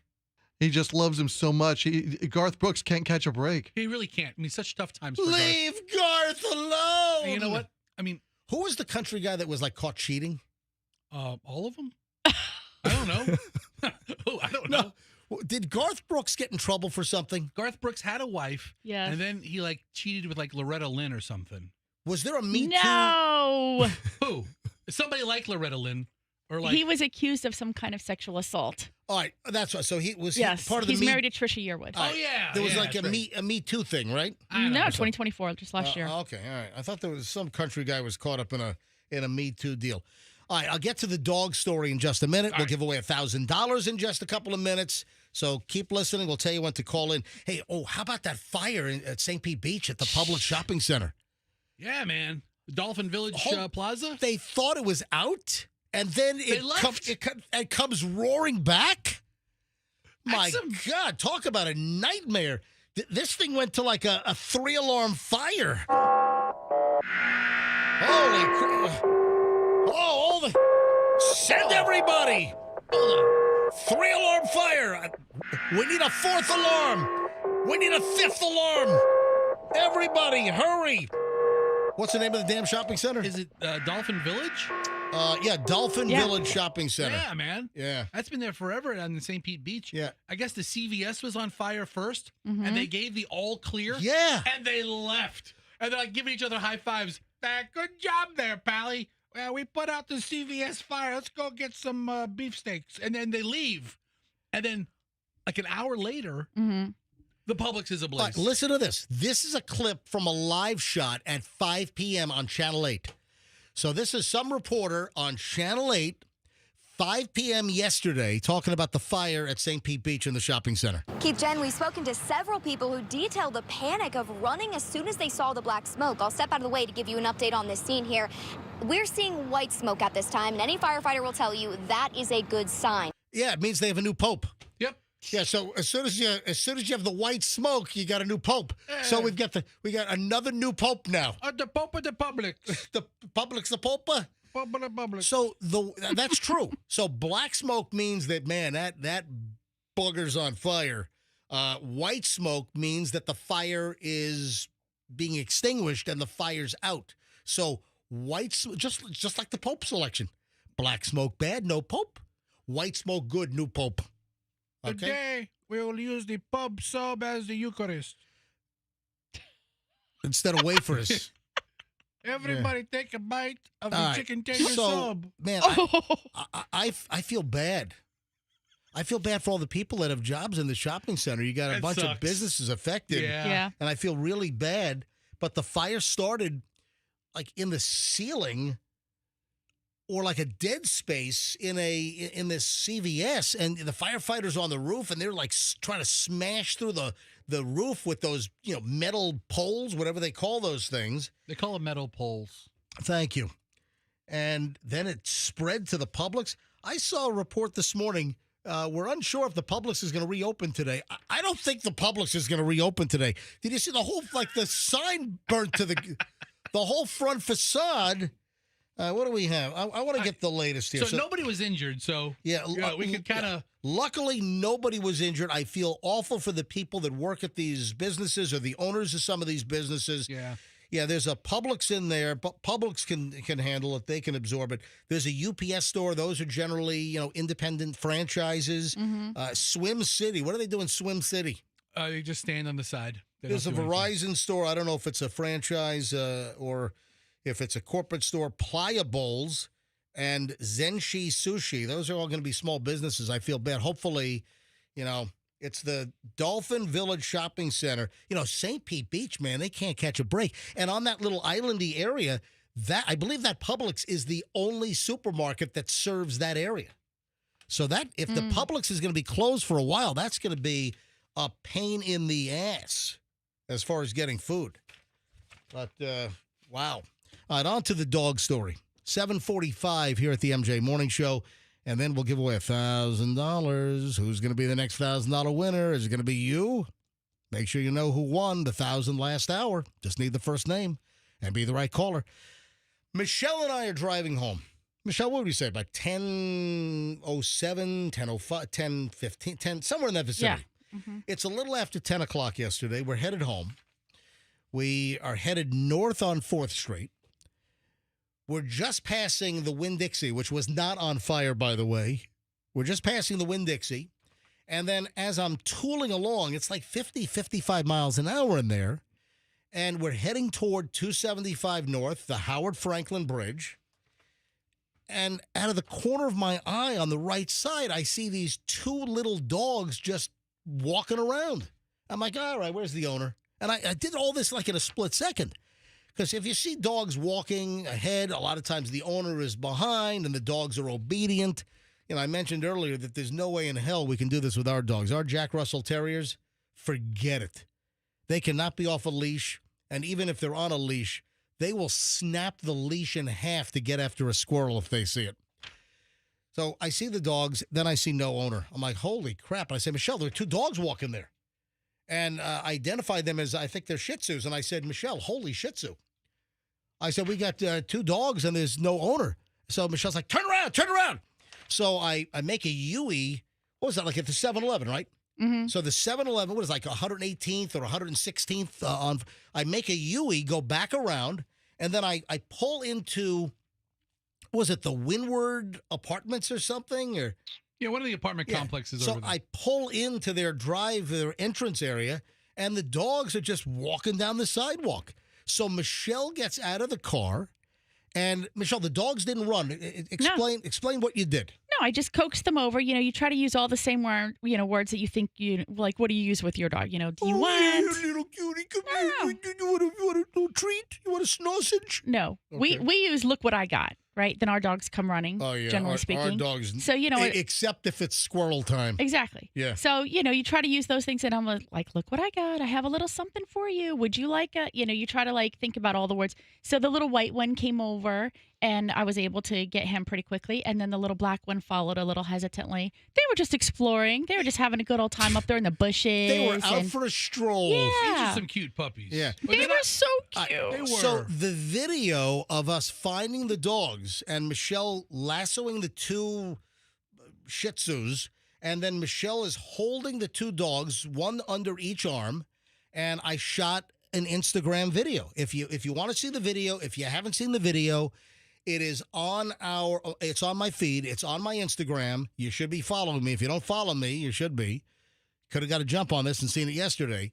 I'm certified MJ Radio. So these dogs are adorable. All right, so go see these two dogs. I know the names now because it does have a happy ending. So Mika, was it Mika? No. Hang on. Max and Milo. Yes. Okay. The two dogs' names are Max and Milo, these two pups. So we find the dogs. What do? We immediately just start looking around, and we don't see anybody. We're like, no, these dogs got out. So we open up the back hatch on the X5. We put the dogs in the back, and then we start driving around the apartment complex. And we see the maintenance guys on golf carts. Hey, you know anyone that has two dogs? And so we're driving all over the place. We see nothing. So then you'll even hear Michelle say on the video on Certified MJ Radio, if you go to my Instagram feed, then you'll see a picture of Michelle, and she's holding the two dogs. That's the little, what do you call it? Little snapshot, little frame. Thumbnail. Thank you. So Michelle's in the thumbnail with the two dogs. So you can even hear on the video that Michelle says, hey, we got to go to a vet. Why do you have to go to a vet? Get them scanned to see if they're chipped. Oh. Yeah. Okay. So Michelle's now Googling vets near us. I thought you wanted to have its glands exercised or something. So the first place we go is right in that Winn-Dixie shopping center area. Is there a vet there? It's a tooth vet. All they do is they clean teeth. So they didn't have a scanner. That can't help you. We just do teeth. It was like bright smile, Pearly whites or pearly something white like that. doggy Yeah. tooth cleaner. Did they look at the teeth and say good job? But or- they were very friendly, and they said, yeah, there's a vet down the road. And Michelle had already found that. So Michelle finds veg. What? I'm like, I hope a dog's not in a coma because bringing your dog to the veg, vegetative. You Yeah, got puppy in a vegetative state, yes. So and they were so nice. We go into veg, veterinary emergency group. and Okay. they were incredibly nice. Mm-hmm. So it's a 24-hour emergency vet. It's almost right across the street here. Yeah. So we go in to veg, and we said, hey, we just found these two dogs, and they could not have been nicer. They immediately grabbed their little, their scanner, which is kind of like a supermarket price gun, Okay. So they grab this thing, and no chips, no beeps, nothing, no information no. whatsoever. I'm like, holy Shih Tzu. These Shih Tzus are not chipped. Because if they're chipped, the information can be found. A serial number comes up. There's a database. Look You at find how out. puppy, they're so happy. Look at these dogs. Oh, they're No. well. One was excited. One was scared to death. I don't know. Yeah. I don't know whether that was Milo or Max. I don't know which one was scared. So no chip at all. No names on the collar Yeah. and no chip in the So dog. then we ask, hey, did they look familiar? No. So then we put the dogs back in the car. Oh, by the way, this veg, they were going to take the dogs. Oh, yeah. We could surrender the dogs to them, and then they would call, if nobody came looking, then within a day or so, they would turn them over to Pinellas County Animal Control. Right. It sounds like the worst decision. Yeah, but I mean, well, yeah. How do you know your dog is even there? but then we Well, decide. here's the thing. I wouldn't think of calling veg. Well, that's what people say to do is go to your nearest dog, whatever, Yeah, because people will vet. clinic. People start calling maybe clinics and vets. Hey, Right. did anyone find a dog? All right. So Michelle then says, hey, let's go further down 4th Street. Let's hit all the vets for the next 7 miles down 4th Street. No. So there were a couple of other vets nearby. So we drove there to see if anyone would recognize the dogs. And the rationale there was that if the dogs are up on 4th Street, that maybe the owner uses one of the nearby vets on 4th Street. Nobody recognized the dogs, so we brought them back over to over to the veterinary emergency group. And again, they were the nicest. I'm just going to give a shout. Gigi and Regan over there. I mean, they were awesome when we surrendered them, and they'd said, "You look like you're surrendering them," and I'm like, "But if they don't get picked up today, we're coming back tomorrow to get them." Right. And they were laughing. I'm like, "Okay." In the meantime, Michelle sent a picture to a friend of ours that lives in Pinellas and active with dogs and knows all the tricks. They put an image, or our friend put an image of the 2 dogs up on, I guess it was the Pinellas Stray Pets Facebook page or Right. something. Apparently, Facebook is really great for finding and absolutely. lost animals. You know, there's a lot of neighborhood pages Yes, or community pages that you wouldn't know about because you don't live in that community. Right. So, But they share the stuff. so the picture goes up, and also I believe that Veg, they also put pictures up. You can, you've got the, what's the neighbor site? There's a To Next what? Door. Yeah. So you've got Next Door. You've got various Facebook pages. Mhm.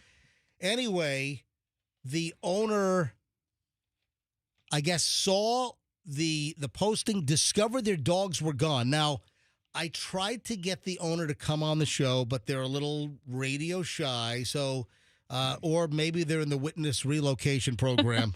I don't know. Or they're wildly ungrateful. Right. No, because no, they've sent us numerous messages All to right. say thank you. So I'm not gonna. I know her name and his name. I Right. guess it's a couple, and I'm not gonna mention their names. But I got a message from them, a direct message to Certified MJ Radio. My DMs are open, folks. Hi MJ, I'm the owner of Max and Milo. They are my sweet babies who got out. Our apartment complex power went down this morning, and the restoration time wasn't until 10:30 a.m. So I opened the window that was screened that led to my porch. That's also screened in so they wouldn't get hot inside the apartment. When I came home at 11 a.m. to let them out, before my 11:30 a.m. meeting, they were missing. I was outside looking everywhere with all my family. We were devastated because I had put on new collars on them just a couple of weeks ago that I got from Hawaii. Yeah, the collars said made in Hawaii, and I did not have their contact information. I'm so grateful you guys found them. They're now home safely. So they were able to, through the Facebook posting, they were able to find the dogs and go to the veg and pick up the dogs. Yeah. So- We were just so that was the one thing I said to Gigi when I dropped them off. Please keep them together because, I was worried that if they then got surrendered over to the Pinellas County, I don't know, what is it, society? Yeah. They would get adopted out separately. Yeah. But That was Michelle's greatest concern. Yeah. That if they did end up at the shelter, They get adopted to that- strangers. Yeah. Well, Yeah. listen, dogs like this, they would have been if no one came forward, these dogs would have been adopted. Right. All right. But Michelle was like beside herself. Oh my God, what if they go to the shelter and then they're adopted and they're adopted separately? Yeah. Oh no. Were you ready to take them in? Yes. Yeah.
You're a hero. You're a yeah. hero to these dogs. Anyway, so caller number 30 right now, 800-990-1047.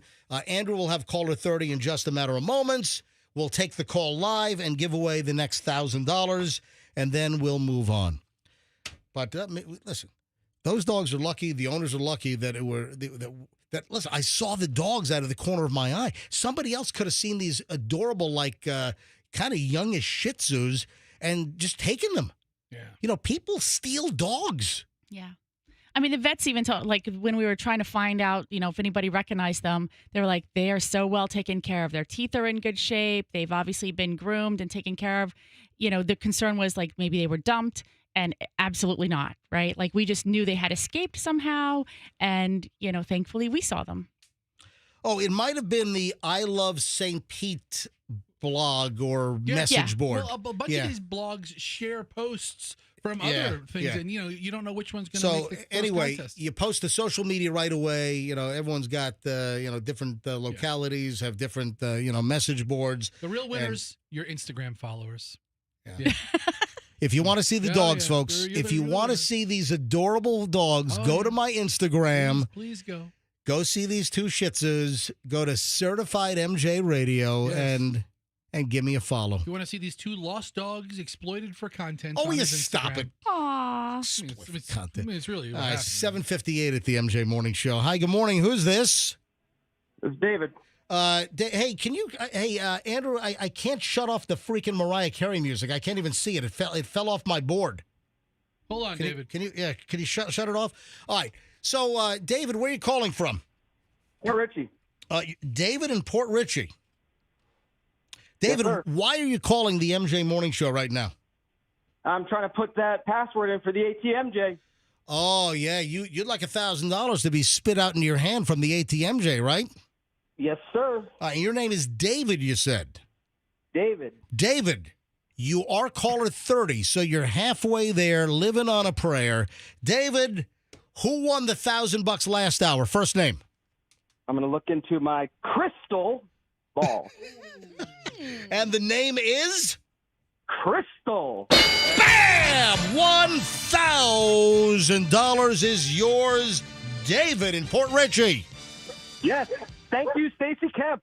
Yep. Oh, look at that. Unsolicited. He knows. Thank you, Stacy Kemp. It's all brought to you by the Kemp Law Group, the ATMJ. 40 grand. Accident or fall, you call Kemp Law. David, congratulations. You're the 7 o'clock winner. Look at that. I got it all in within the 7 o'clock. Down to the last seconds, though.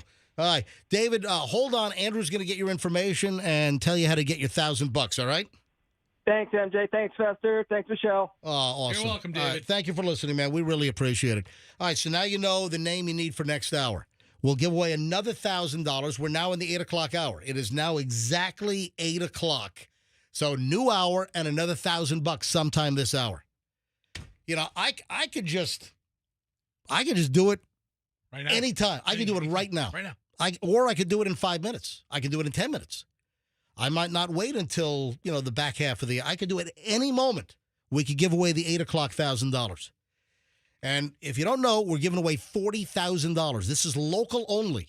This is not one of the national contests that all the radio companies do, including ours. This is local MJ only. Only 104.7 FM MJ Morning Show listeners get their share of the $40,000. 40 winners, $1,000 a pop. Michelle, you ready in a few minutes with the P. Diddy update from yesterday? Oh, yeah, I guess so. All right, we'll get to them in a few minutes. Okay. So stand by with that. They're closing the Howard Franklin Bridge northbound from 11 p.m. until 5 a.m. tomorrow morning. So tonight, 11 p.m. to 5 a.m., they're closing the Howard Franklin. You know what? You want to know why? So we can have a midnight run? No, well, you're close.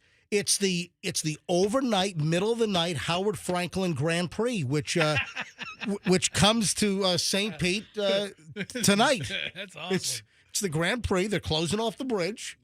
They're gonna have a race. No, I guess they're doing construction crap. A lot of the that's gonna be the new bridge, right? Well, now that the new bridge is built, old southbound. No. Northbound is the oldest bridge. Right, but The old They're southbound. they're closing the northbound, which is the oldest of the bridges. They're closing that tonight for whatever reason. I don't know. Anyway. So are they? They must be getting ready to.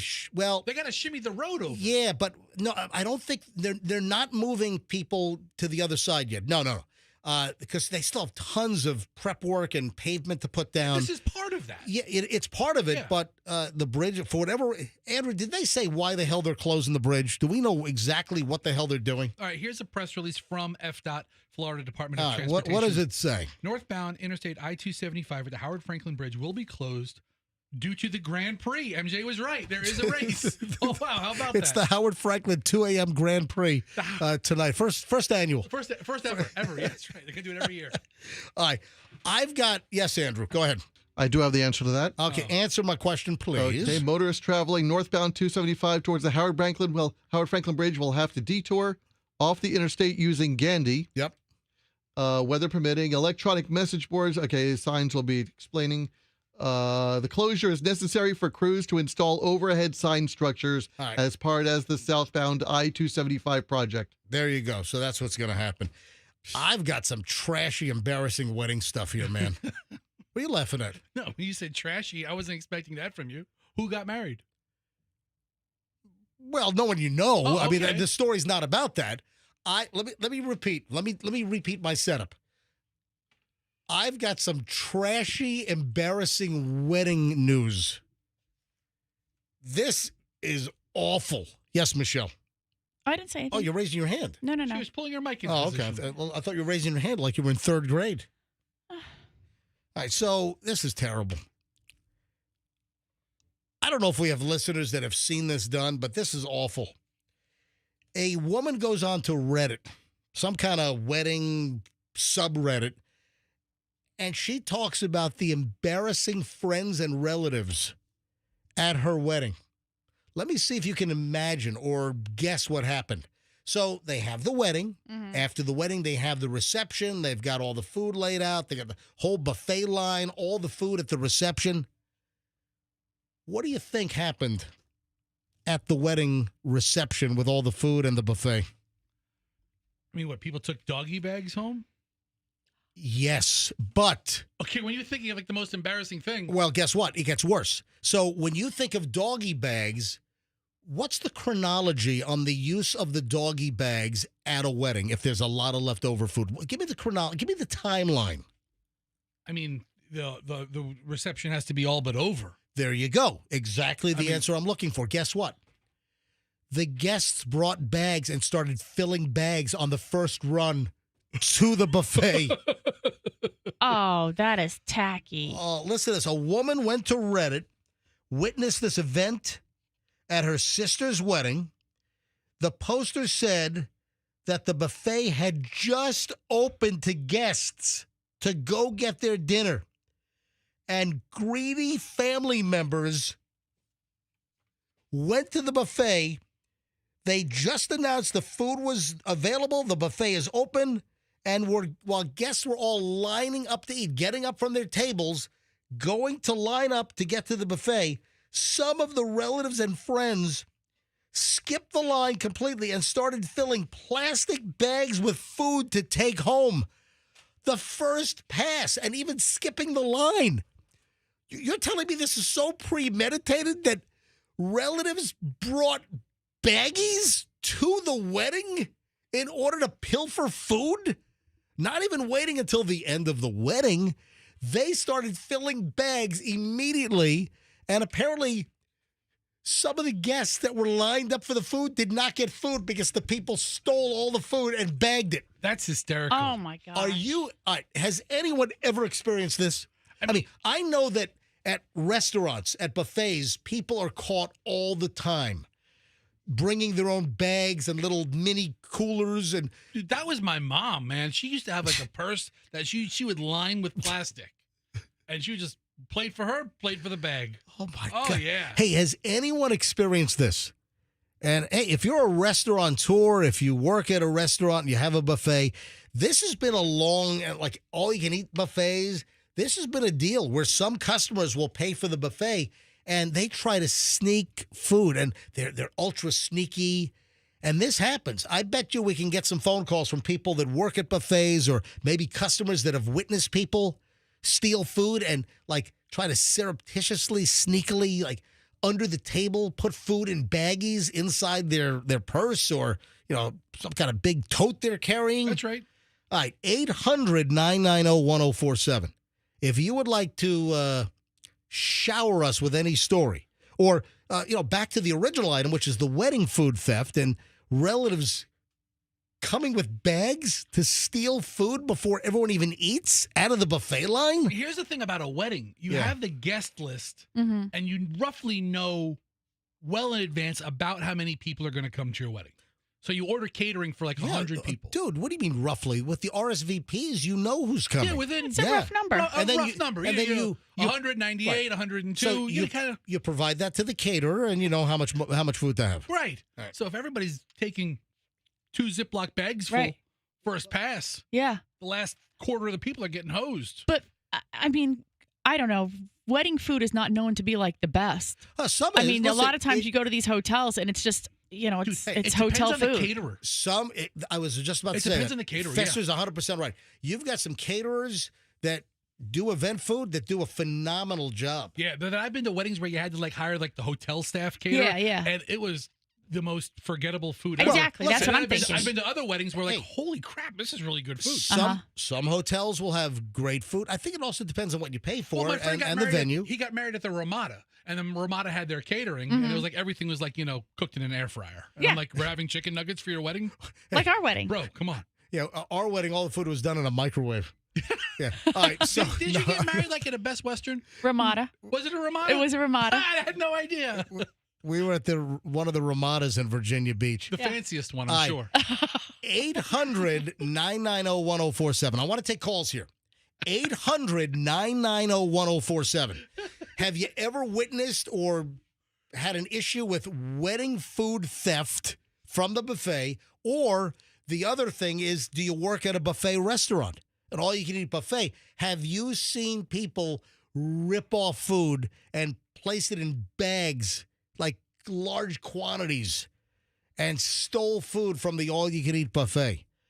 All right, 800-990-1047. So any aspect of this story, any angle that you might have, love to hear your story.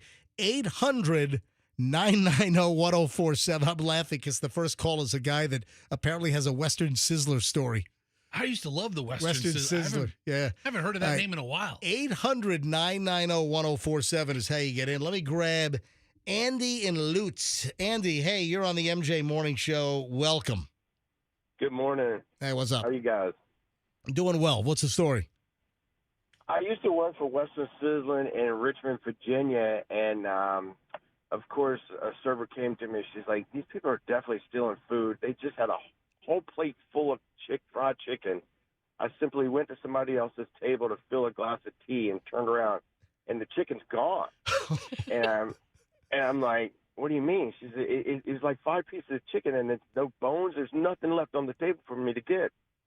So I had to go there and ask, I need to check y'all's bag. And sure enough, she had a Ziploc bag in her purse. Yeah. So if you're eating fried chicken or baked chicken and there are no bones. The bones are going to be on the plate, right? Yeah, that makes sense. All right, so what happened during the confrontation? Yeah, we just, we told them you can't do that. It's going to make the cost go up. And the sad thing is, these people came regularly. Oh, And they were a wow. little older couple. So were they ripping you off every time they came? Probably so. Wow. Right in front of me. And did they, I go around. after you busted them, after you called them out, did they continue to come back? They did. We just had to keep an eye on them. You can't tell them not to come in. Yeah, you have to do a bag check like you're going to the Amalie Arena for a hockey game. A little bag check to see if they have any bags in their bags. All right. Yeah, we just watched the plates on the table. If they didn't have bones, something's going on. Just aim the security camera at their table. Andy, thanks for the call. Here's what I'm talking about. Rebecca's in Clearwater. Rebecca, hi. You're on the MJ Morning Show. Welcome. Hey, good morning. Hey. I'm calling. I'm not, I didn't work at a place, but I went to a buffet with a family one time. Yep. And it was with a friend and her family, and I was mortified. It's not just the buffet, but you can order food from the back. Yep. And they ordered tons of food from the back, whipped out big plastic storages and then brought in like big like handbags and shoved all the food into the bags and brought it out. I mean, I was sitting there and I was mortified. Never, ever, ever went out to lunch or anywhere to eat with them again before. After that, Did they get called out? Did they get caught by management? nope. Mm-mm. So how many pounds of food, how many bags, or how much food would you estimate? Give us a little description so we can get a handle on the quantity. All right, so I'm not good with like quarts or pints or whatever, but it was those big bags, plastic bags. Oh, like the the gallon-sized bags? Ziploc gallon bags? Yeah, like that. And they pulled out about 5 of them. 2 of the women had big pocketbooks, so they whipped out like 5 bags. They were ordering like all this food from the back, plus the food off the buffet, and was shoving the food into the bags and then shoving them into their big purses. Oh, my God. I mean, I was mortified. I ran out of there. I was like, I do not know them. I mean, if they get caught, that was on them, but I was so embarrassed. Wow. Rebecca, good call. See, that's what I'm talking about. I think we get mostly calls regarding buffet restaurants versus, relatives stealing all the food from the buffet at a wedding. Marguerite is in Largo. Marguerite, hi, you're on the MJ Morning Show. Welcome. Morning, guys. How are you? Doing well. Go ahead. So, back when I had relatives, every Saturday we dress up in their best outfits, and there was 3-4 catering halls near us, and they would go to the... Was this out in Maspeth? I'm sorry? Was this Astoria or Maspeth? Where was this?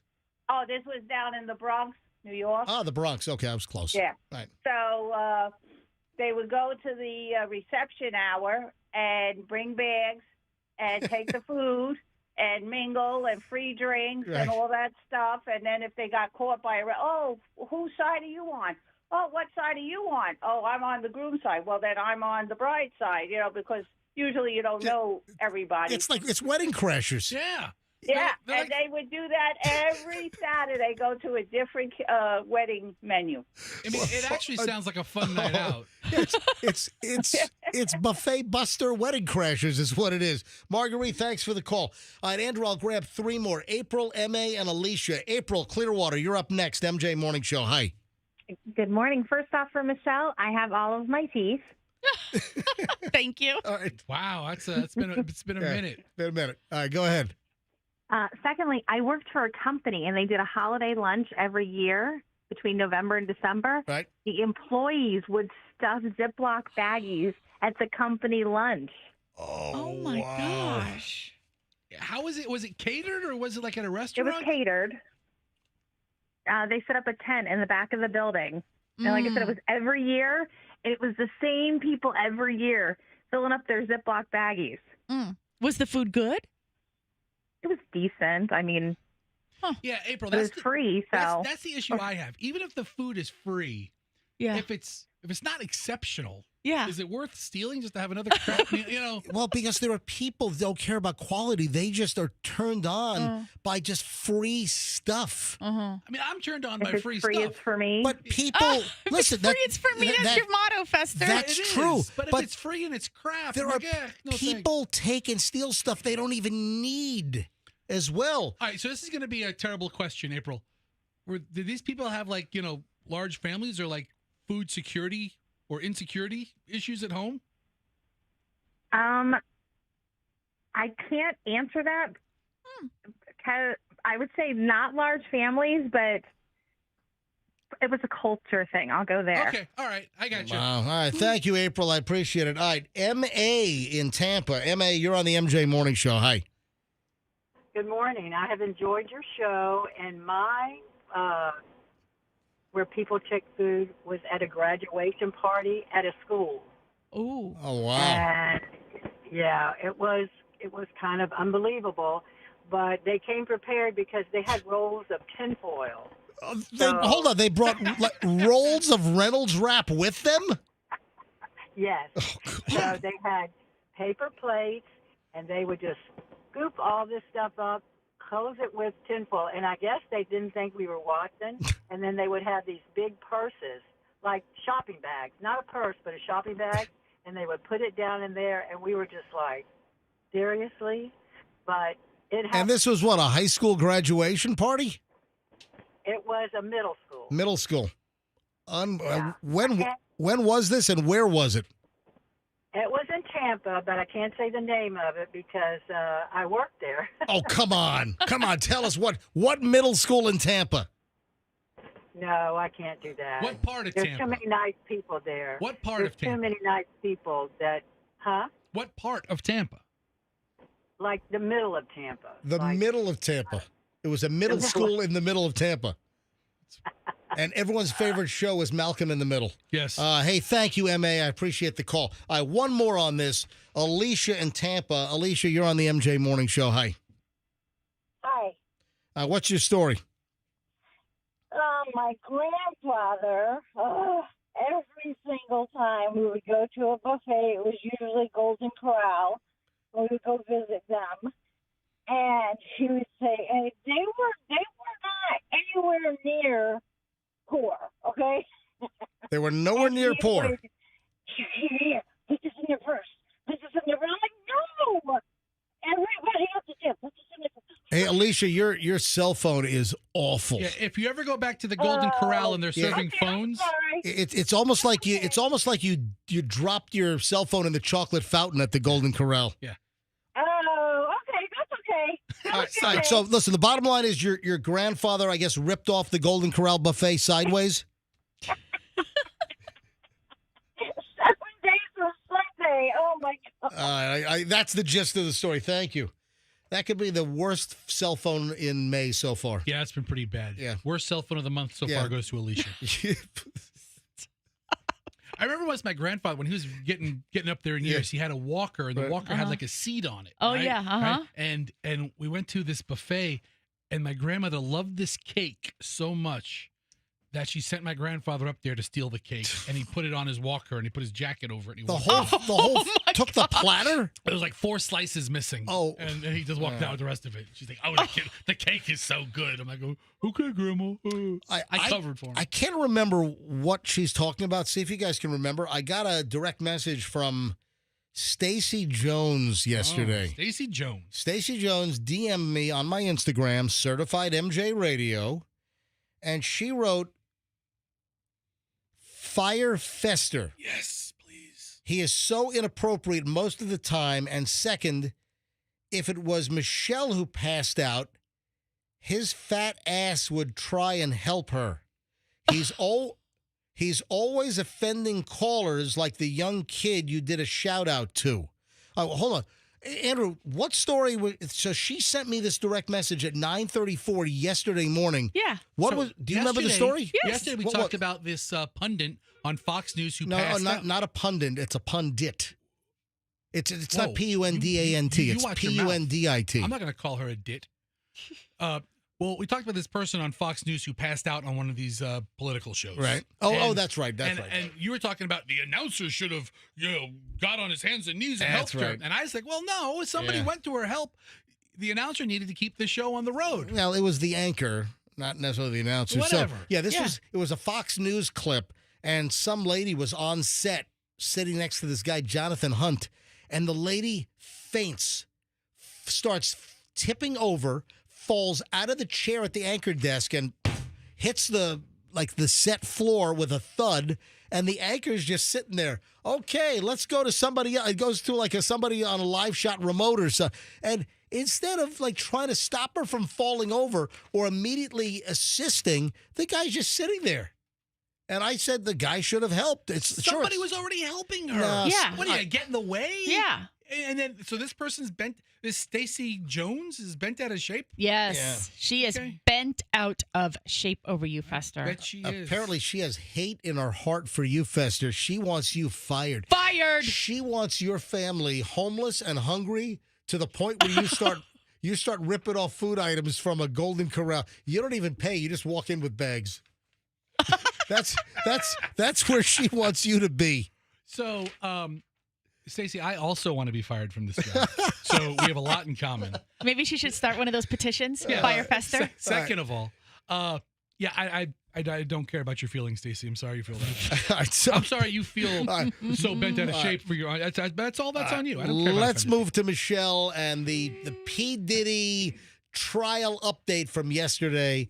We're not going to spend a lot of time on it, but just What were some of the standout things during the Diddy trial in Manhattan yesterday? Okay, well, Cassie talked about how she, how I guess P. Diddy started this whole, like, hey, let's get into these freak offs. But he sort of did it in a way of like, it's a, voyeurism kind of thing. And this is what I like.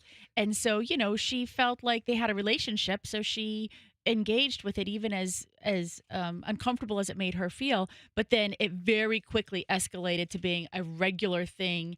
And how he also, she described how he gained control over her and her entire life. So she thought she was having, he was going to help her make records and be a musician or performer. But he really took over her life, right? Providing her apartment. And, but he had her engage in these freak offs very regularly. Longest one lasting like 4 days, but she had to prepare for them. She had to be tanned. She had to be waxed. She had to have her nails done. But didn't he have like a pool of baby oil? Yeah, so he had he all the time was like more baby oil, more baby oil, more baby oil. All the people in the freak offs, and this is a word that was used during the trial yesterday. All the people involved in the sexual exploits in the freak offs, and this is the word used, they all had to be glistening. Yeah. Yeah. Right, and they, to the point where like baby oil had to be redoused on them like every 5 minutes. Yeah. I mean, what happened to the sheets, the comforters, the blankets, the couches? I mean, my God. All disposable. Apparently so. I mean, you can call Ashley Furniture and get the whole room replaced in a couple hours. Yeah. I'll tell you what. Maybe my grandma with those vinyl clear plastic covers on every chair and couch in the house. Maybe why my grandparents were involved in freak offs as well. Yeah, maybe your grandparents were into that stuff. They were the original freak off, grandparents. Todd, don't touch the baby oil. Gertrude's going to need that this weekend. Glistening. Yeah. Everyone had it. P. Diddy had a thing. He wanted to see everyone glistening. And what was it? His eyes would turn black? Yeah, that's a thing. Like, what did she say? What did that mean? It just like he sort of checked out. Like he was just like became a zombie or became like in a trance. Yeah. Wow. Like his eyes didn't become black. He's blanked out to where like you could see him operating, but nobody's home. He's not receiving information and being himself. That's kind of a thing, I think, because who else described Amber Heard tried to describe Johnny Depp like that, but nobody believed her in her situation. But I think in this situation, the jury, I believe, is going to believe Cassie. Yeah, but he really just took control over her whole life. If she didn't perform the freak offs, or if he would tell her to fix your face and watch your mouth all the time. Right. And if she didn't do what he wanted her to do, he used to take things away, like her jewelry away or clothing, her car, kick her out of her apartment.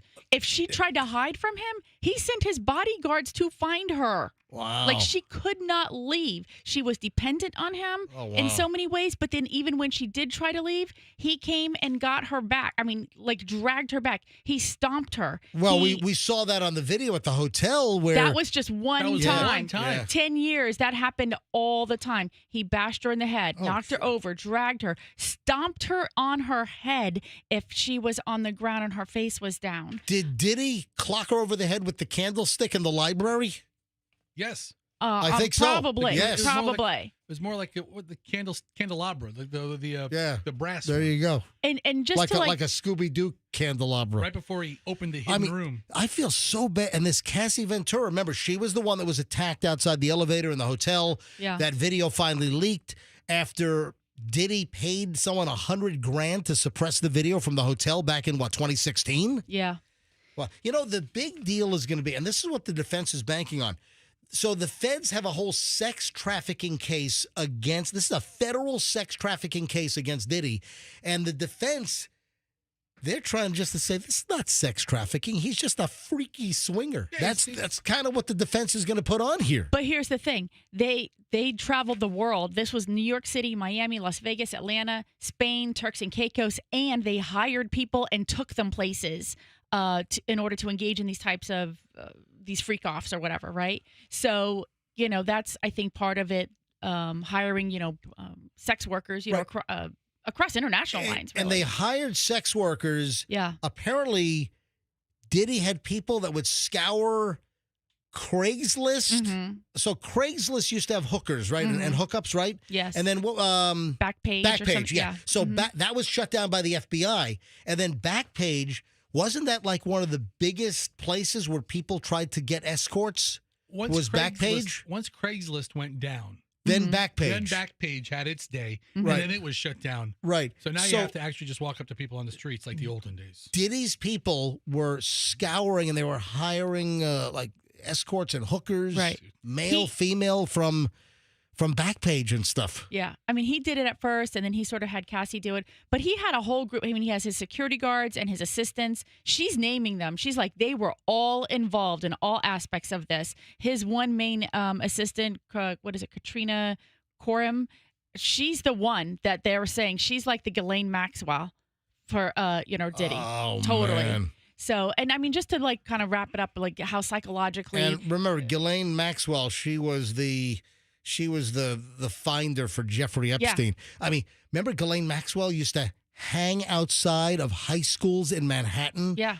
and look for like 11th and 12th graders, 10th graders coming out of high school in Manhattan and trying to find girls that were Jeffrey Epstein's type, and then recruited the girls to go to Jeffrey Epstein's $50 million home up on the Upper East Side to give him massages, right? Yeah. Wow. So I think one of the most disturbing things that came out of all this, because we know all about the beating, and we've seen that. We're a little, I don't want to say desensitized to that, but we've seen that video a number of times now. But he early on asked her, "What do you call your grandfather?" And she this is said, what I feel awful about, because Michelle, I hope this doesn't stain and taint this affectionate nickname for you personally. Well, it does. I think it stains it for a lot of any of us who God. use that name. This is the last thing. Then we move on, but this is the last thing. No, I have one more thing. Okay, all right. Yeah, this is the second to last There's a couple thing. of things. This Yesterday is was a very graphic day. So, what's the nickname that Cassie had to call P. Diddy, Sean Combs? Well, he asked her, "What do you call your grandfather?" And she said, "Pop Pop." Oh, Michelle. And he said, "That's what you're going to call me now." Michelle, what did you call your grandfather? Pop Pop. Oh my God, this is awful. I feel But so. so that, I mean, I think for people who don't really understand, this was the level of psychological, control and manipulation that he was getting over her from a very young age. She was only like 19 when she met him, 22 when this started. So, she was still young and vulnerable. Right. So, and I will say, I just wanted to kind of say this because, the defense did not want the jury to see her pregnant. They wanted her to come in and sit down in the jury box and the witness box first, so that they didn't see her walking in with her big old pregnant belly. Oh, she is really pregnant. She's really pregnant. Yeah. She's 8 months pregnant. She could drop kid in the courtroom today. I mean, it was a very stressful situation in that courtroom. Yeah. Water could break in the courtroom, and P. Diddy. Is that baby oil? Yep. That's what P. Diddy was Get saying. the baby oil out. Do you know how jumps much over the desk? juries love pregnant women? And I know this for a fact. And I just had a conversation with a prosecutor friend of mine, and we were like, if we could just have like a whole gang of pregnant woman prosecutors walking in, you'd get a guilty every day of the week. Michelle, my lawyer I love wife, it. a former Hillsborough County assistant state attorney.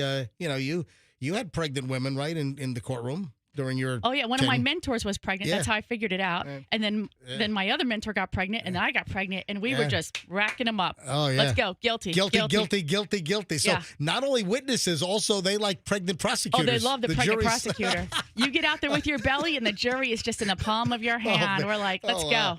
Listen, Michelle.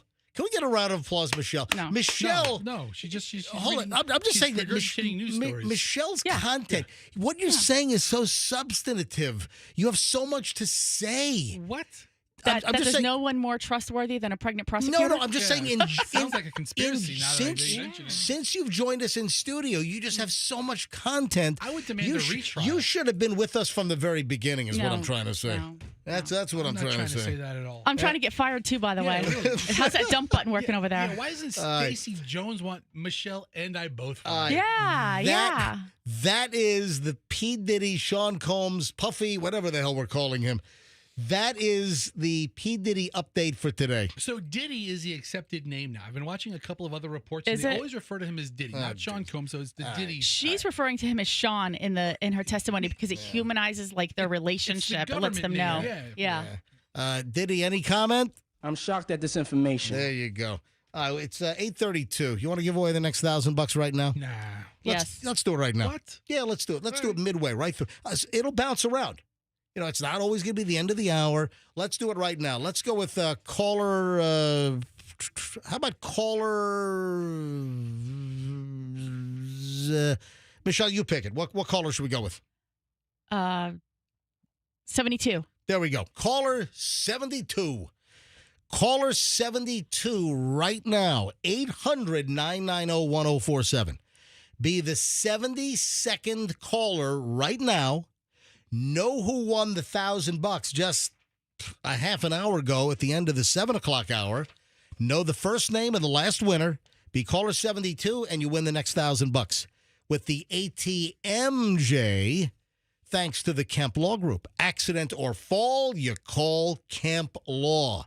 All right, $1,000 right now. Caller 72, 800-990-1047. 800-990-1047. Oh, speaking of pregnancy, this is crazy. There's a hospital, St. Vincent Hospital. It sounds like a TV show. There's a hospital in Green Bay, Wisconsin, not far from where the Packers play. Yeah, named after Lombardi. 14 of the RNs are pregnant on the maternity hall. So 14 of the nurses on the team of baby experts, these are the RNs that do neonatal, these are the NICU nurses, these are the delivery RNs. 14 nurses are all pregnant in the same hospital, the same maternity area, and they did a whole picture. Oh my God! Guess what? They can have anyone to work at the hospital for like the other folks giving birth. What happens if the nurse gives birth, goes into labor while someone is in labor, like a patient? Is that 14 nurses at the same hospital in the pregnancy or delivery room, ward, whatever you call it, are pregnant at the same time? That's crazy. Look at all these belly bumps. That's amazing. Good for them. Hey, Michelle, did you see the new Pop-Tart offering coming out? Pop-Tart? Yeah. Okay. Let me say that in English. Let's go. Hey, take two. Michelle, did you see the new Pop-Tart offering coming out? Did they come in the Walmart generic? No. These are Pop-Tarts. Nope, not interested. These are... Listen, ever since you discovered the Walmart Great Value Pop-Tarts, they are fantastic. It's really it's the best of the Pop-Tarts. Yeah. No, it's like Walmart store brand is better than the Pop-Tart from Kellogg's. It's like a third Fester's the one who told me. Yeah, it's a third of the price. It's incredible. And it's cheaper. Yeah. And it's better. Not like cheaper, like 20 cents cheaper. Like you'll see a store brand and a name brand. Yeah. There's like a 20, 30 cent difference. Like, no big deal. But this is like dollars difference. Pop-Tarts is coming out with Pop-Tart ice cream sandwiches. Yeah, Michelle, this isn't a this is a freezer section. Yeah, treat. Yeah, thank you, Fester. It's ice cream. No, but the way they're like, going to put it next to the carrots in the produce section. The way you're making it sound is like you buy it on the shelf in the aisle, like you do Pop-Tarts next to the breakfast cereals. This is going to be in your grocer's freezer. I don't know. What do you think, Fester? Did you see these? I tell you, I'm open to it. I'm not mad at it. So it's all right. It's like two Pop-Tarts. It's like an ice cream sandwich, but the sandwich part are Pop-Tarts, and then there's ice cream in the middle. Like, what if it's two strawberry flavored Pop-Tarts with strawberry ice cream in the middle? Sounds delicious to me. No kidding, right? Or two chocolate ones, or whatever, or two blueberry ones with like a vanilla. There's only 3 flavors, Fester. It's two mini Pop-Tarts with a layer of ice cream in between. They are smaller. They're noticeably smaller than the regular Pop-Tart. Which, by the way, the regular Pop-Tart, the shrinkflation there. If we get into a time machine, we get into the hot tub time machine. Yes. And we go back to like 1999. You take a look at the Pop-Tart from 1999. You take it off the shelf at Winn-Dixie or something, and then you come on back here now, and then you compare it to a current Pop-Tart. They were, what would you say? They're 30% bigger back then. I mean, it's noticeable. Yeah. Also, why could they evenly put the frosting on years ago when I was a kid? Why in the 1970s could the Pop-Tart have great-looking even frosting, and now you buy Pop-Tarts and they're like half of it's missing and it looks like a 2-year-old was finger painting on them? All right, so I have a feeling that the Pop-Tart people had like a come to Kellogg's meeting. Yeah. And their icing has gotten better. Oh, it has gotten better. They had a dip for like half a decade of like ridiculous. Oh, it was terrible. Quality control was awful. Ugh. All right, I got to get the winner here. All right, so ice cream Kellogg's Pop-Tarts are coming. 3 flavors. They have All right. cinnamon, chocolate, and strawberry. Meech, which one are you in for? I want anchovy. They'll make it. Yeah. I don't know. She likes cinnamon. She likes strawberry too. All right, let me grab caller 72. Hi, good morning. Who's this? Hello, I'm speaking to you. What's your name? Hi, can you hear me? I can hear you loud and clear. What is your name? Oh my God, my name is Cheryl. Oh my God, Cheryl. Why are you calling Advance Auto Parts this morning? ATM MJ. Okay, it's not advanced. Okay, it's not Advance Auto Parts. I'm joking. All right, that's okay. So, what was your first name again? Cheryl. Cheryl, and you're calling for the ATMJ? Yes, yes. Cheryl, your caller 72. Oh my gosh. Cheryl, can you tell me the first name of the $1,000 winner last hour? David. That is correct. You just won $1,000. Oh my God, I love you guys. Thank you so much. Been listening for years. Thank you, Kemp Law Group. Oh, look at this. Listen, this is Pavlovian now. This is like Pavlov's. They're spitting out thank you, Kemp Law Group automatically. This is Stacy's got to love this. Accident or fault, you call Kemp Law. Hey, Cheryl, can you spell your name so I can get it correctly? Sure, it's CHERYL. There we go. Cheryl, congratulations. Where are you calling from, by the way? Bradenton. Cheryl in Bradenton. Cheryl, congratulations. The latest $1,000 winner with the ATMJ. All right, I'm going to put you on hold, and Andrew is going to get your information and get ready to grab your grand. Thank you for listening, Cheryl. Thank you. Love you guys. Thank you. Not bad. You're pretty excited winning a grand, huh? She loves us. Loves Yep. us. All right. Andrew, she's on hold. Line 5. All right. We have another grand to give away. We gave away 1,000 in the 6 o'clock hour. We gave away 1,000 in the 7 o'clock hour, and we just gave away $1,000 right now. This is the 8 o'clock hour because it's 8:39 right now, and we'll give away another 1,000 next hour in the 9 o'clock hour. So next hour, listen for the cue to call. I'll tell you what caller to be, what number, and just know the first name of who just won, and then you'll win the next $1,000. And then make sure you're listening next hour. If you don't win, you still need that name so you know who won to call in tomorrow morning beginning at 6 a.m. Every hour, every day on the MJ Morning Show on 104.7 FM, your chance to win $1,000. And one more spot is open on my grid for next hour. So good luck here on the MJ Morning Show. Michelle, I know that you watched a movie with Julian yesterday. Yes. Would you like to share what movie you watched? Mission Impossible. They watched the first one, right? Yep. Yeah, like the 1996 one? Yeah. The reason why I'm bringing this up, and I think this is the reason why are you guys going to try to watch all of the Mission Impossibles before the new, what is it, Mission Impossible, is it 8? Mission Impossible 8 comes out Friday, May 23rd. Thank you, at a theater near me. Yes. All right. So Michelle and Julian are watching the previous 7 leading up to then going to see number 8 in the theater. Yeah. Have you seen some of the early reviews on number 8? I thought that was good. Can you well, say hold that? on. What would lead you to believe that I'm not going to say that? No. I don't know. Could the voice? Yeah, I mean, you said it like you had a stroke. So maybe I was maybe I was doing a little decoy move, okay? This is the MJ Morning Show. Yes, I only talk out of half my mouth. So from RFK Jr. to making fun of people with strokes, Fester? What's Come the on. matter with you? You're a bastard. You're the perfect president for the horrible human club. You're terrible. You're a horrible human. Listen. All right, so I was doing a little decoy move. I was throwing you off the scent, throwing you off the trail. The reviews are great. So Really? Yeah. Hollywood Reporter says astonishing. Mission Impossible: The Final Reckoning. And is that a promise? Is this the last one? I think because Tom Cruise is 74. It's not that he wants it to be the last one. It's that he's going to die soon. Yeah. I mean, his life is over. The next one is going to be Mission Incontinence. Dun, dun, dun. Mission Dun, dun, dun, dun. Mission Incontinence is the five. So I think I heard that the last one is coming up, number 8, and that's going to be it. But listen to the Hollywood Reporter. Tom Cruise has done it again. Hey, Tom, I know you're listening to us trying to win the grand at your palace over in Clearwater. He has us on speed dial. Yeah. Tom, Tom, I know you're listening to the MJ Morning Show right now. Well, at least maybe a few Scientologists are, if I haven't run them all off. I mean, that Mission Incontinence line really upset a few of them. Mission Incontinence. I tell you, that's funny. All right, so astonishing.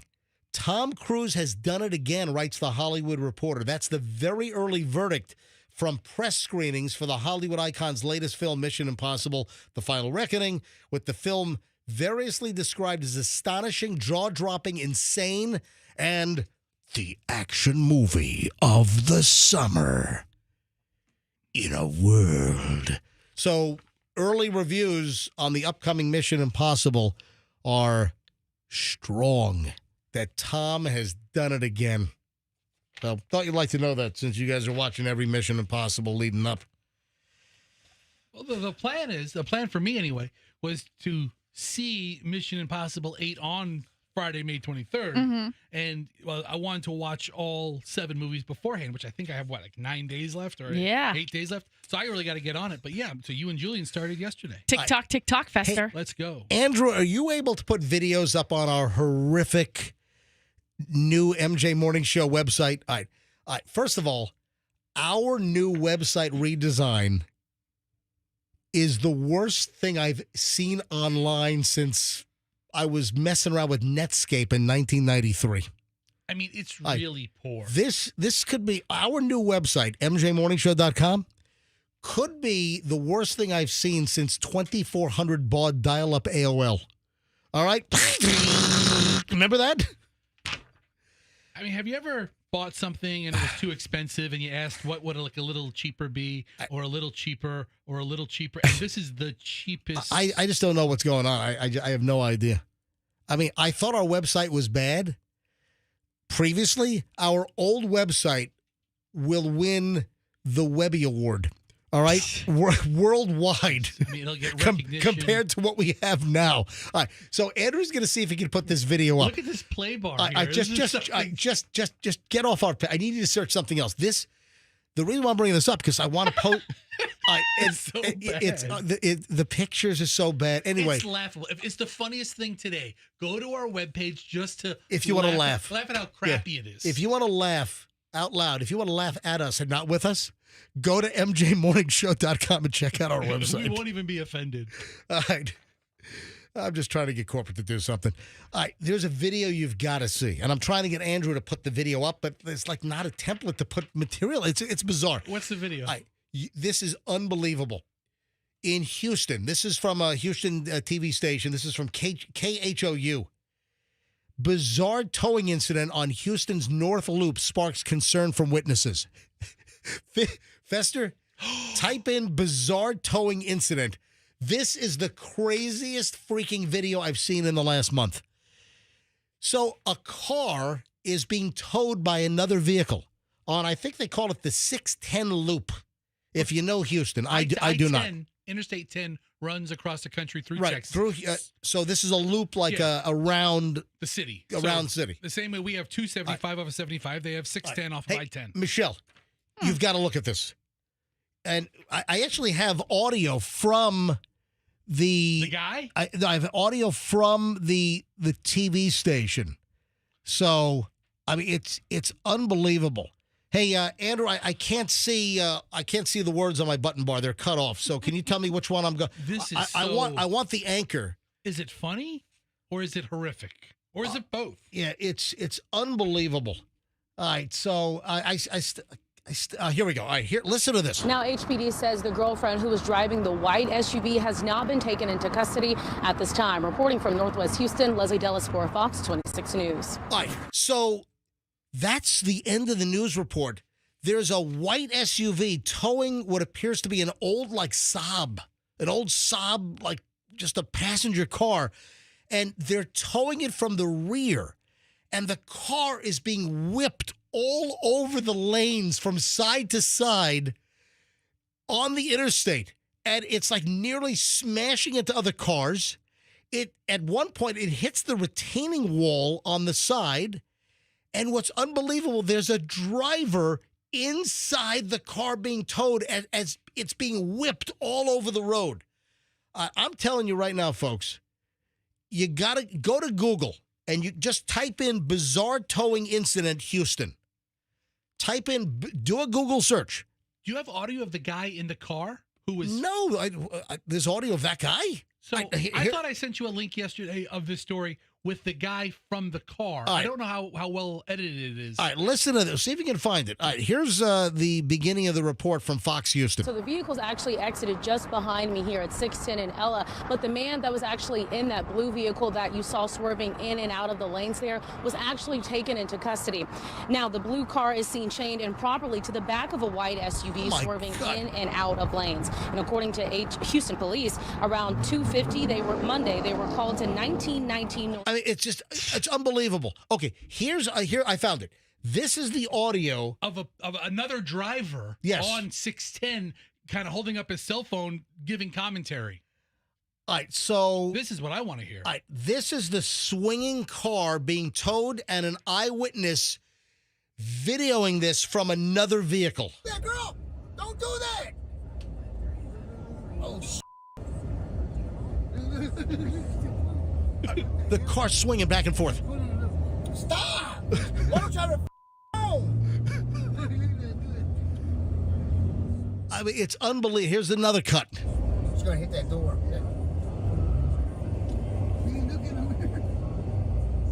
What are you doing, stupid? What are you doing, stupid? Oh, You've never seen anything like this before. Yeah, this is insane. I'm telling you, this is even better than our crappy website. So if you do one thing online today, go to Google and just search for bizarre towing incident Houston. Here's one more audio bite from the guy videoing this from another car.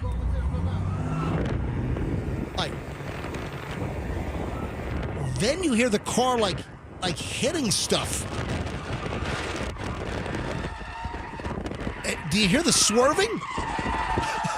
All right, here we go. Listen to this.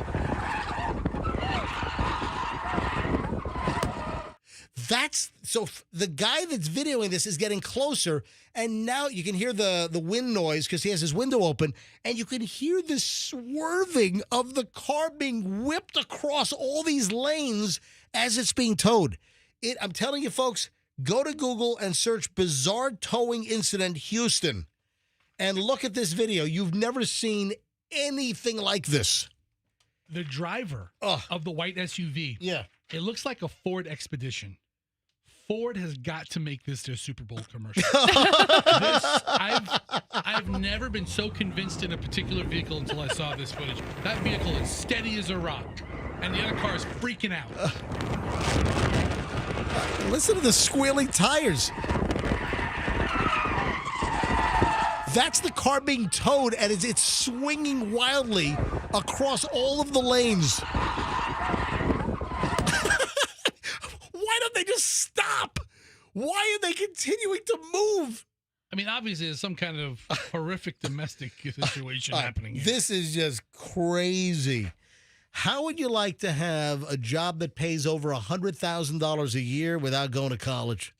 No college degree, jobs that pay over $100,000 a year. What's the catch? Well, you got to want to become an air traffic controller. You don't have to go to college to be an air traffic controller? Nope. Air traffic controllers. Extremely stressful job. However, the average salary for an air traffic controller, do you know how much it is? $142,000 a year. More. Higher. Well, like 180? Oh, you're just over. Oh boy. 175? 179. Okay. Yeah. The average salary for an air traffic controller is $179,000 a year. Don't need a college degree for that. Also, pilots. There's a demand for pilots, like charter pilots, firefighting pilots, rescue pilots, and you do not need a college degree to get a pilot's gig. I mean, you got to obviously get trained, and getting hours and training can be very expensive. So, what, the idiot who barely graduates high school can walk and be an air traffic controller? You know what? That's unfair. Why? That's unfair because there are plenty of smart people that I excluded them. I said the idiots who barely graduate. Okay, all right. There are plenty of people. Listen, I think you should at least graduate high school, but I guess more of what I'm leaning to, there are plenty of very smart, successful people that didn't go to college or didn't finish college. I think everybody should drop out of high school. If I knew then what I know now, I'd have left high school in the 9th grade. You're gonna love this one. If you want to make over $100,000 a year without going to college, become an elevator and escalator installer. Ooh. That's a unique job that they need. Yeah. Elevator and escalator installers make over $100,000 a year on average. What's the company? Otis? Uh-huh. Yeah. Schneider, Otis. Yeah, the elevator companies. Yeah, you got what's that? Thiessen. That's another one. Yeah, I just know Otis. Yeah, Otis is the oldest. I think they're the original elevator company since 1871 or somewhere around there. But a lot of these mechanical jobs that you have to learn as a trade pay big dollars. Oh yeah. How would you like to know if someone's cheating? So who might know what signs to look for to determine whether a guy is cheating on their woman? How about the woman that they're cheating with, like an escort? Would you like to hear the escort's list on what women should look for to determine whether their guy is a cheater? That's next. Also, the 9 o'clock hour starts next. We'll give away another $1,000 with the ATMJ, thanks to the Kemp Law Group. Another $1,000 on the way in the final hour. 9 o'clock hour rolls in minutes here on Q105, 104.7 FM.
That means at any moment, I can tell you to call up to win the next $1,000 in the ATMJ.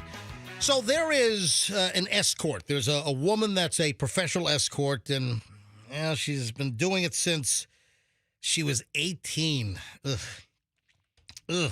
Listen, she's a seasoned pro. So she's been an escort for many years. She's now in her early 30s.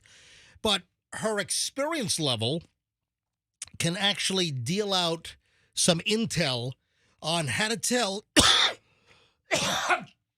I'm choking on a Fruit Loop. Hold on. Yeah.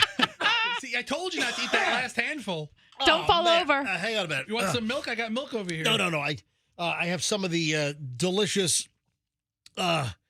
Savani sparkling fruit drinks in here. Yeah, they dropped a bunch off last I week. still have some Savanis here in the studio.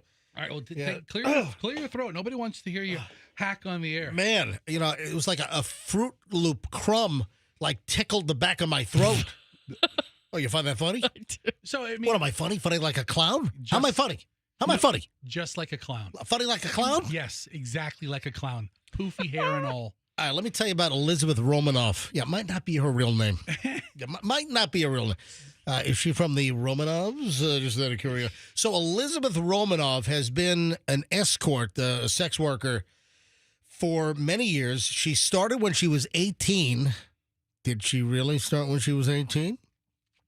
She's now in her early 30s, and she has put together, through observation over the years, the red flags that indicate if your partner could be cheating. And she might know. Clearly the wedding ring is somewhat obvious.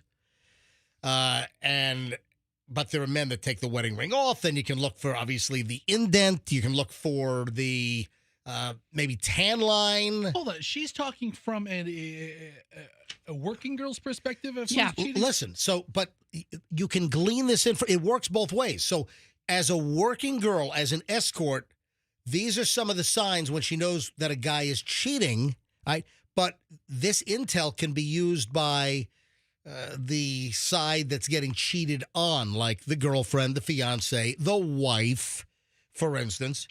So she's been working as this professional, and these are the red flags that will indicate that your partner is cheating. And this is crap that she's observed. A wedding ring, shocking breaking No, news. hold on. No, that's hang on.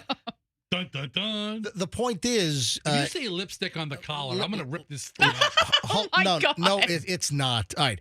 The deal with the wedding ring is sometimes the guy can go home and forget to put the wedding ring back on. Oh. Took the wedding ring off during the encounter or whatever. What if he doesn't wear one at all? Right. Here is another sign. So this is stuff that she's witnessed, but the wife who might be getting cheated on, pay attention to this stuff. Packing a bag with a change of clothes. So she says that clients show up wearing one outfit, then they change into something else as they're leaving because they don't want the escorts like perfume, whatever. Her stench. Yeah, escort smell all over them. Mm-hmm. Okay, I mean, I carry a bag of change of clothes all the time, mostly in case I soil myself. But I mean, that's not weird. I mean, let's say I went to a gym and worked out, which I don't, which would be fake news if somebody said I did. But let's say you go to a gym, you carry a change of clothes, you change different. What if you took home a bag of clothes and you told Allison you went to the gym? She'd know I was cheating. She'd be like, you didn't go to the gym. Where were you? The gym. Liar. My attorney will be in touch. Is that a new restaurant, the Gym? That's a good one. A new buffet. It's called the Gym. Isn't there a bar in St. Pete called the Library or something? Yeah. Yeah. Where were you? I was at the library. All right, here's another one. Rearranging the schedule. Another sign that somebody could be cheating. So a lot of her clients apparently tell their partner, yeah, they're going out for some work drinks. Or there was a last-minute meeting that's been called. So she knows that her clients have used these excuses. So, again, on the other side, if you're getting cheated on, are there a lot of after-work drinks going on? There's schedule changes. Oh, yeah, I got a meeting I have to attend. Oh, someone's coming into town. We got to... Anyway, so those are another... potential set of red flags there. What else was there? Oh, she says that she's careful not to leave any marks on her client's body. Yeah, good call. Yeah, even on covered parts of their body, obviously the significant other who's getting cheated upon might notice it. This is an interesting one. Any unexpected signs could be changes in the bedroom. So this is another unexpected sign. Changes in the bedroom that she says, quote, some people go the other way and become more excited for sex with their partner after they're with an escort. Because suddenly there's a hint of more adventure. Well, you can't win it all. Yeah. Suddenly you want to do it more with your old lady, maybe you're cheating. Suddenly you're wearing a different set of clothes, maybe you're cheating. Suddenly something comes up, maybe you're cheating. So essentially everything you can think of, you're potentially screwed.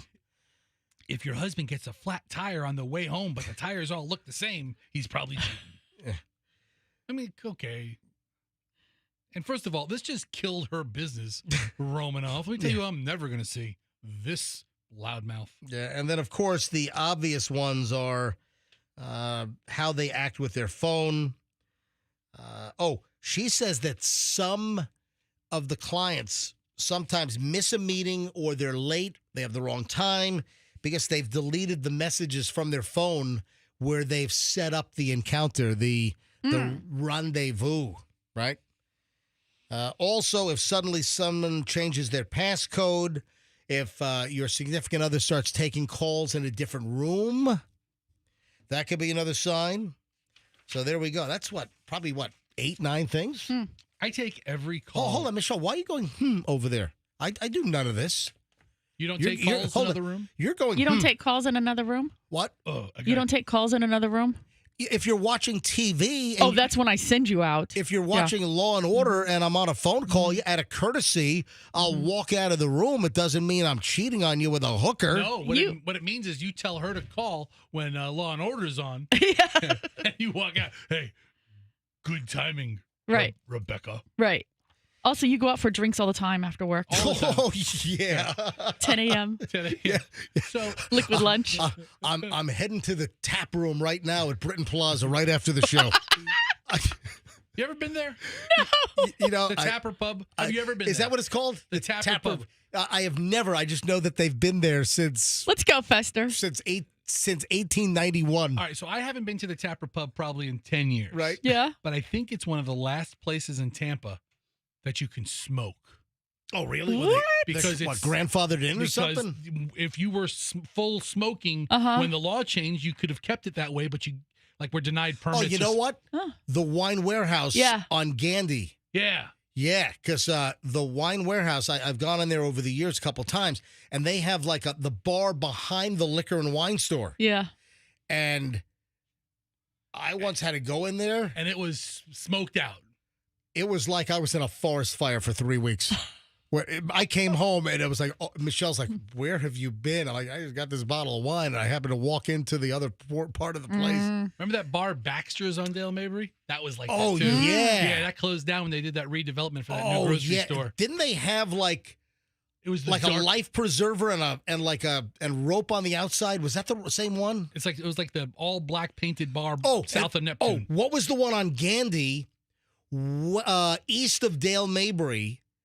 Near MacDill, there was a bar there that Paulie Sliwa used to go to all the time. What was that place called? That might still be there. But those old school bars. But the old bars you could still smoke in. And I think the Tapper Pub is one of them. Gotcha. All right, so how did I get into that? We're talking about you going out for afternoon drinks. Yeah. So I'm going to send you home tonight at like at 2:45 in the afternoon smelling like cigarettes. Michelle, there's nothing on that list that you should be suspicious about regarding me. Except for the body marks. Yeah, I know. I've got hooker bite marks Gross. on my shoulder. Hey, let's lay off the hooker hickeys. How about that? All right? Come on, what are we doing? Hey, the Menendez brothers. So it's been recommended that they are paroled, but now it's up to the California Parole Board and the governor who can put the kibosh on this thing. No way in hell. And I know I'm going to get threats now because you got a bunch of Menendez groupies out there. You got Menendez brother lovers out there. How dare you, MJ? They did their time. You know what? If you shoot your parents' faces off with a shotgun, I think that's good for life in prison. I don't think you should be walking around ever again.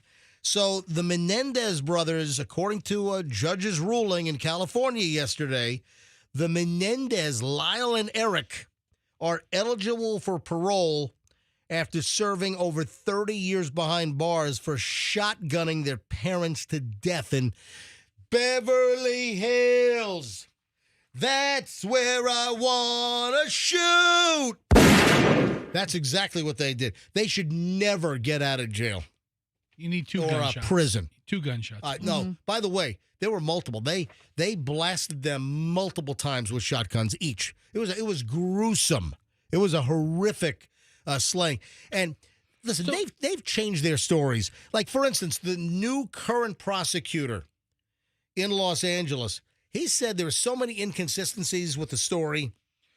For instance, the whole claims of the sexual abuse didn't come about until way, way later. Until they started making documentaries about it. Yeah, he told the Menendez brothers, they were originally telling the story that they killed their parents because they thought that the parents were getting ready to murder them in their sleep. Right. I mean, their whole story has changed over the whole sexual abuse thing is a Johnny-come-lately story. Mm-hmm. So the thing is that the judge said that the men have changed their lives and turned their lives around in prison. They've had education and self-help. They changed their parents' faces around with a 12 gauge. Yes, they did. But the judge also said that this is an absolutely horrific crime.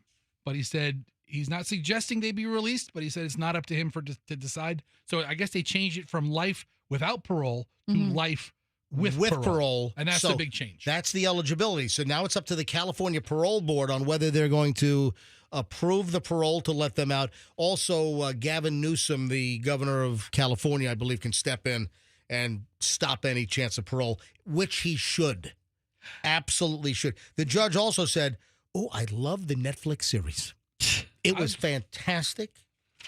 I watched it, but it made him look worse. Yeah. Really? I didn't watch it.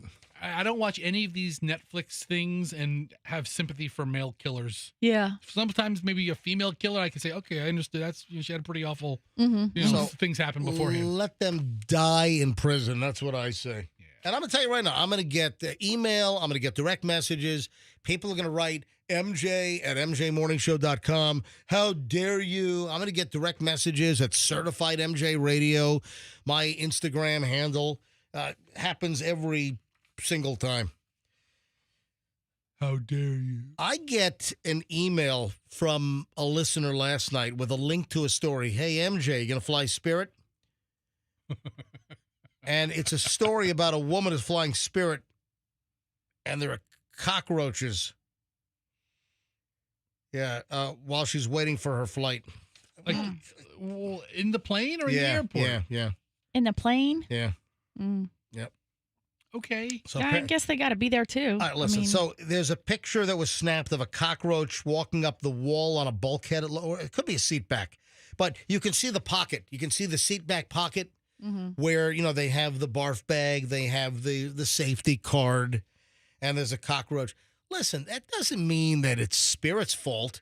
You've got, let's pick an Airbus A320. You've got 164 people on there, whatever it is. Every single person is bringing something on, a personal item, their carry-on bags.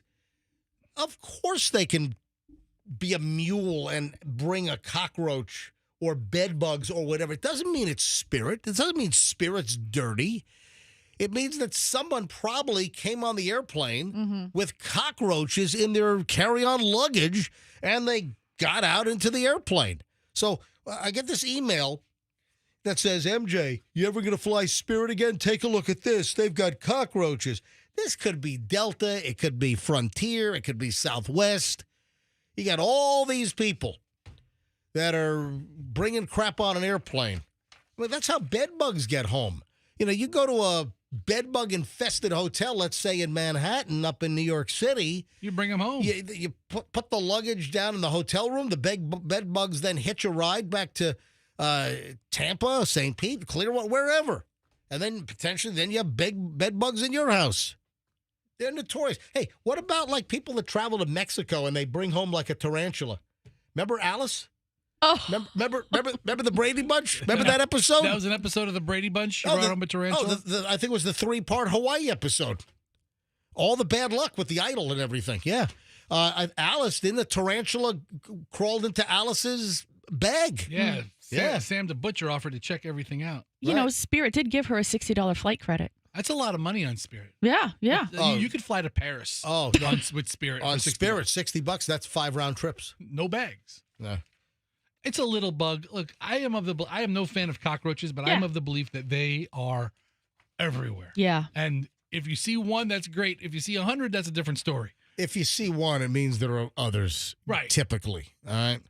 And listen, here in Florida, the cockroach or the palmetto bug. Yeah. The nicer way to say cockroach. Yeah, they're cockroaches. Yeah. A cockroach. My daughter saw a cockroach in the garage and she comes in screaming, singing La Cucaracha. I was like, what's wrong, Hadley? La Cucaracha, La Cucaracha. I was like, stop it. Just a bug. Leave it alone. Is that true? Really? Yeah, she did it like the other day. She comes in laughing. I was like, what was in there? La Cucaracha, La Cucaracha. I told her that was offensive. All right, this is another crazy video you got to hunt down. What? And it happened, I guess, is it here in Florida? Because it happened to a well-known Florida influencer. And they had a TNT blast gender reveal indoors. Now, did they use real dynamite? No, but there was some type of an incendiary that was used to do the gender reveal. So I guess the influencer's name is Lily Pons. Oh, Lily Pons. Do you have any idea who this is? No. Oh, my. Yeah, this is insane. Oh, this is hysterical. This is the crazy. Is there? I saw the still shots. I didn't see whether there was a video available. So they have a gender reveal. They have people. Go to the full shot. Go all the way. Let me describe this. Right there. So they're in a room or they're in like a large. Some kind of banquet room or hotel room? Yeah, they're in or hotel meeting room? Yeah. And they have like a platform set up, and they have 2 sides. They have the blue side and the pink side, the boys' side, the girls' side, and they have like 20 people lined up. Some are on the girl's side, some are on the guy's side, and it looks like they're dressed in like light blue and pink. And in the middle of the stage, there's like an old-fashioned, comical, cartoon-like dynamite TNT plunger. like a Wile E. Coyote. Exactly. It's like, that's why I said it's like cartoon-like. Yeah. So you have this big box on the stage with a plunger, and it reads TNT. They do the plunger, and there's some kind of a pop, and then colored liquid flies out from the side that's the reveal. And it's like gallons and gallons of some pink liquid come out because it's a girl. And then people start slipping and sliding and that's too falling funny. all. It's insane. Look at this. That's Look, hysterical. so all the liquid comes out. And look at the people. It's like they're slipping on banana peels, or it's like the whole floor is coated with pink olive oil. And they're sliding all over the place. LaPons from Miami hosted a lavish party with a showy stunt to announce the gender of their baby. Along with her husband, Pons stood on a stage in front of a background with a sign that read Team Boy behind the dad, Team Girl behind the mom. People in rain ponchos stood under each sign waiting. The expectant parents then pressed down on a handle that reads TNT and turned around to see pink gloop shooting out of the Team Girl side. That's hysterical. So everyone is covered in pink goop. It covers the stage. People are now falling and slipping and sliding all over this crap. But she fell. She did. Like twice. And she's, pretty pregnant. I mean. My God. The baby could be stillborn now. This is terrible. So they call it some kind of unknown substance in pink. Starts covering people standing under the sign. That's hysterical. The liquid shot out so quickly it flooded the stage, causing Lily to slip and fall on the ground.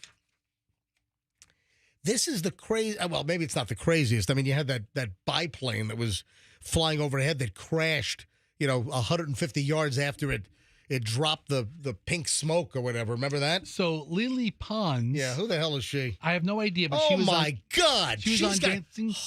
She's got 54 million followers on Instagram. I don't know what she does, but she was on Dancing with the Stars I season never 32, heard of her. And she's just a online person.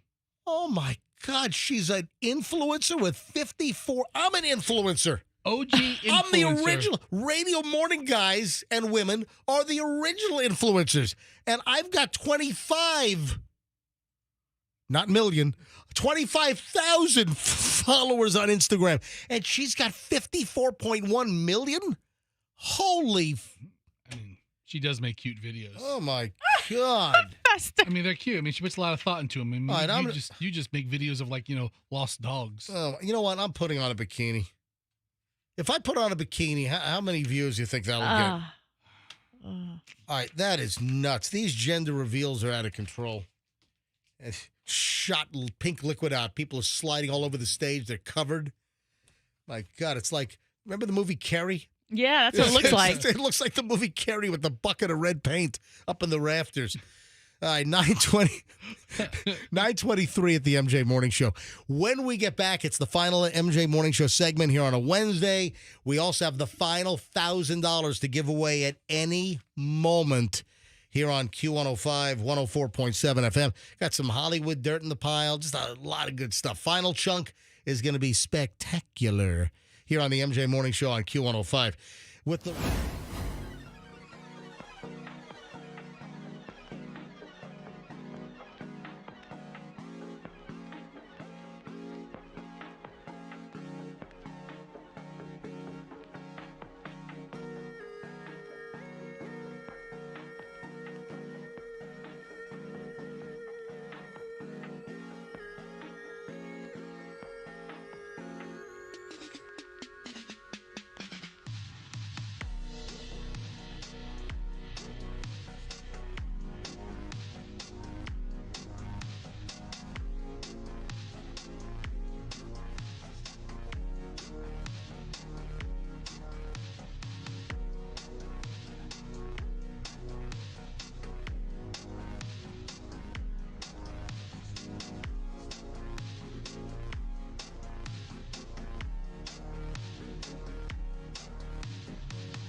Until the very, very end of the MJ Morning Show. Final chunk of the program and the final $1,000 for today is still up for grabs. At any moment, I'll tell you when to call in. Tell you what caller number to be. Be that caller. Know the winner from last hour. You'll win the next $1,000 with the ATMJ here on 104.7 FM Q105. Hey, did you see there was another scratcher winner? Lady, where was she? Lady was in Brooksville. Yeah, Fester. Fester loves these lottery scratcher winners. Yeah, lady bought a $10 scratcher, won $2 million. You know what? I'm happy for her. You know what? Ruth Kane, I'm looking at her picture. I bet you Ruth Kane is an MJ Morning Show listener. She might be. Hey, Ruth, are you listening to the show right now? Ruth Kane up in Brooksville. Are you listening to the MJ Morning Show? Call me right now. 800-990-1047. Yeah, Ruth Kane, 53 years old. Oh, she's just into that 25 to 54. Oh, look at that. Ruth Kane, 53, won the $2 million top prize. She was playing the triple jackpot scratcher. She correctly took all of the winnings as a one-time payment of $1,209,700.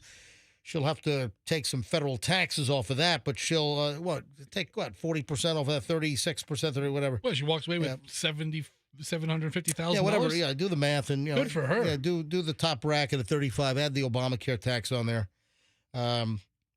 Nice. She bought at a racetrack. That's amazing. On Cortez Boulevard in Brooksville. Good for her. That is a good return on your investment. Yes. You know, everyone's always talking about ROI.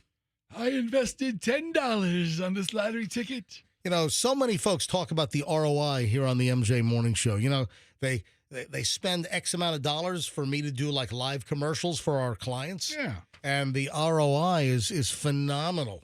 I think I'm a fairly decent ROI for this place. I got a couple openings for I think I can do like one or two more live endorsements. You know, need a good plumbing company, good electrical company. Yeah, those categories are open if you want to become an MJ Morning Show advertiser and see the ROI that the MJ Morning Show brings in. Yeah, hey, Ruthie, Ruth Kane up in Brooksville, are you listening to the MJ Morning Show this morning? Call me. 800-990-1047. Anyone know Ruth Kane up in Brooksville? Anybody bugging Ruth for a loan right now? Yeah, right? Ruth Kane disappeared. Yeah. By the way, listen. Okay, so listen, this much money isn't... She'll clear what, about $800,000 or so? 750, 800. It's not. That's a lot of money. Yeah, but it's not you won Powerball for $1.4 billion. Okay. This changes your retirement situation, but you still go to work on an $800,000 winning, do you? Do you? Maybe not. Yeah, no, yes, you do. I don't know. It depends your lifestyle. I don't know if you can retire on $750 or stop working at 53 years old. I don't know. You know what's getting a lot of attention? It's very funny, actually. You take a lot less crap. You have $1 million in the bank. Mm-hmm. Hold on. Phone's ringing. I think Ruth is calling in right now. I'll tell you what. You have $1 million in the bank. Your boss's smarmy remarks, they don't go as far. Hey, have you seen any of these AI-generated videos of the little babies talking like Judge Judy? I I saw one. It's all kinds of stuff. I saw one yesterday, and I sent it to my friend. It was an AI baby of Sweet Brown. Do you remember Sweet Brown? Oh, yeah. So, listen, all these AI videos are popping up where they're generating like little kids or babies. One of the latest is Judge Judy. Yeah, I saw that one. I saw several of them last night. Imagine this coming out of like a 2-year-old kid's mouth, dressed up like a judge. Oh, you are really such a jerk. It's sad. And it's like a little kid.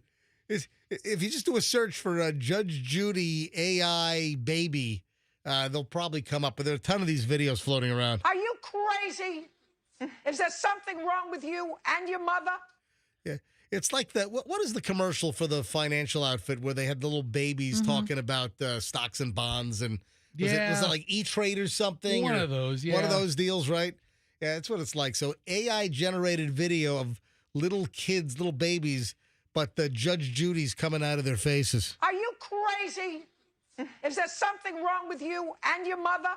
Hey, listen, I am all for this. What is the button in your car? You know what? Should I go to phones on this? Yeah, I'm going to do that. I do not call now for the money. The money's coming up after this. What is the button in your car that you hate the most? We got some news on the most hated button in your car. All right, 800-990-1047. Call me right now. Call me right now on the MJ Morning Show, and you tell me what is the most hated button in your car. You want to smash it with a brick. All right, 800-990-1047. I don't know if I hate any buttons in my car. First of all, you're driving a jalopy. You're driving a 2010. You've got paint peeling off that thing. It has all the buttons. No, but it doesn't. You don't have this button. I don't have this button? No, you Fester, you do not have this button in your car because this is more of a newer automotive button. Look, every phone is ringing. So it's not like the pop the hood button. Or... No. 800-990-1047. 800-990-1047. What is the button in your car that you hate the most? All right, let me try Steve here. Steve is in Spring Hill. Steve, MJ Morning Show, welcome. How you doing, MJ? I'm doing well. What button do you hate in your car? So every time I come to a red light or a stop sign, I got that on-off button. My car shuts off. I hate that thing. Yeah, the A with the little arrow around it? Yeah. That is correct. Right, look at that right off the bat. That is. They can't get rid of it. That is the correct button. Hey, Steve, Steve, thanks for calling in. You're 100% right. Wade is on the phone from Two College Brothers. Well, does his moving vans have that button? Hey, Wade, welcome to the MJ Morning Show. Was that your guess? Oh, yeah, first-time caller, long-time listener. Thank you. Ladies and gentlemen, the CMO, that's not Chief Marketing Officer, the Chief Moving Officer with twocollegebrothers.com, Wade Sweikel. Long time. Hey, tell all the folks out there about the ROI from the MJ Morning Show. Good stuff, huh?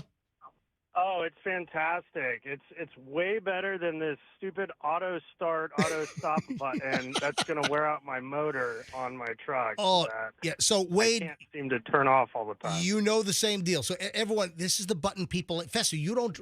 Yeah, my Cadillac DTS 2010 doesn't have that button. And your wife has a Tesla, which is electric. Yeah. So, some years ago, the EPA mandated that the cars have the engine auto stop.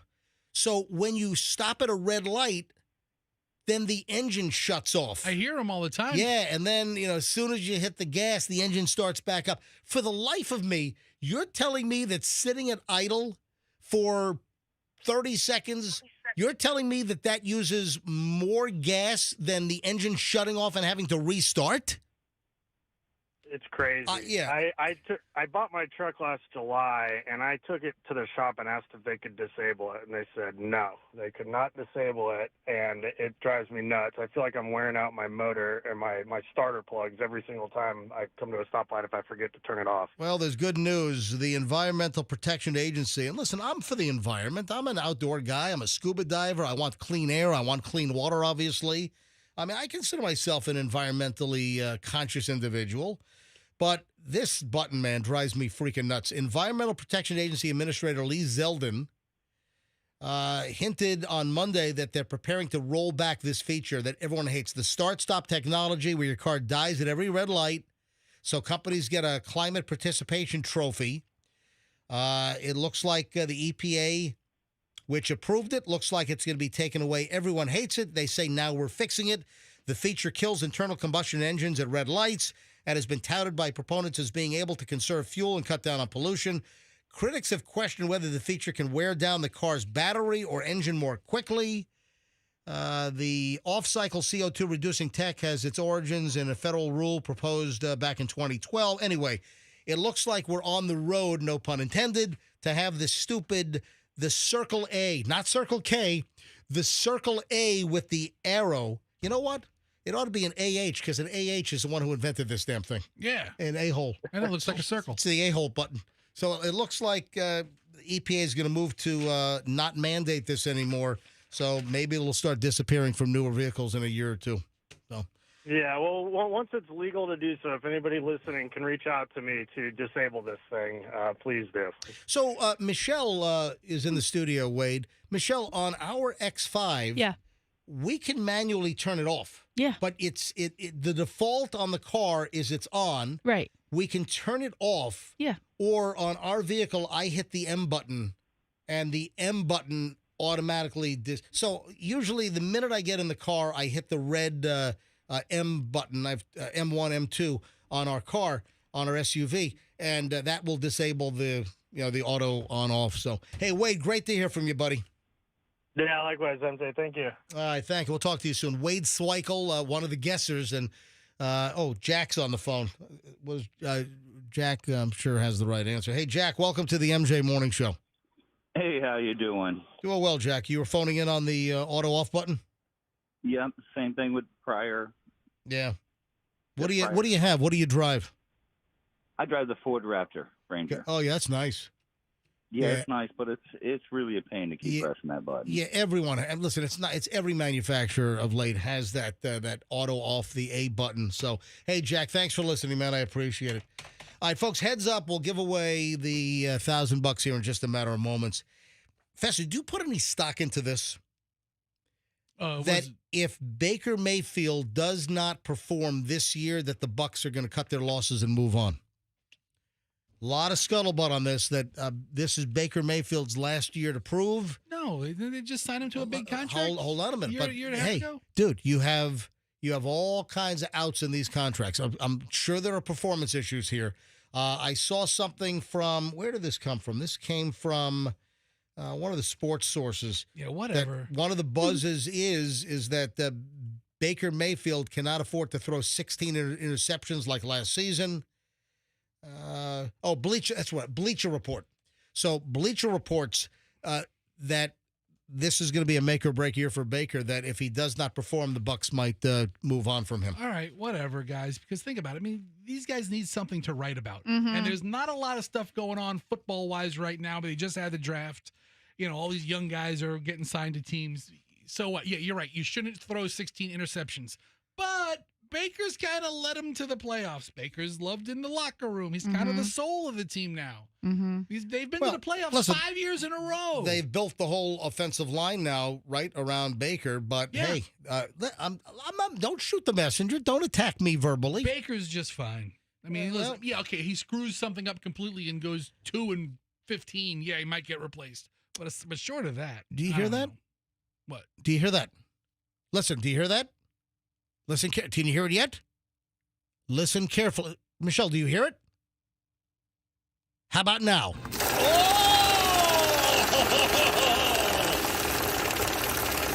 It's the ATMJ. Let's go. The last $1,000 for today on a Wednesday. Be caller number 5050. Caller 50 right now, 800-990-1047. If you're caller 50 and you know last hour's winner's first name, you win the next $1,000. You'll get the 9 o'clock hour Wednesday $1,000 with the ATMJ spitting out $40,000 in cash. 40 winners, $1,000 a pop. Every hour, every day, all this week, all next week, and it's brought to you by the Kemp Law Group. Accident or fall, you call Kemp Law.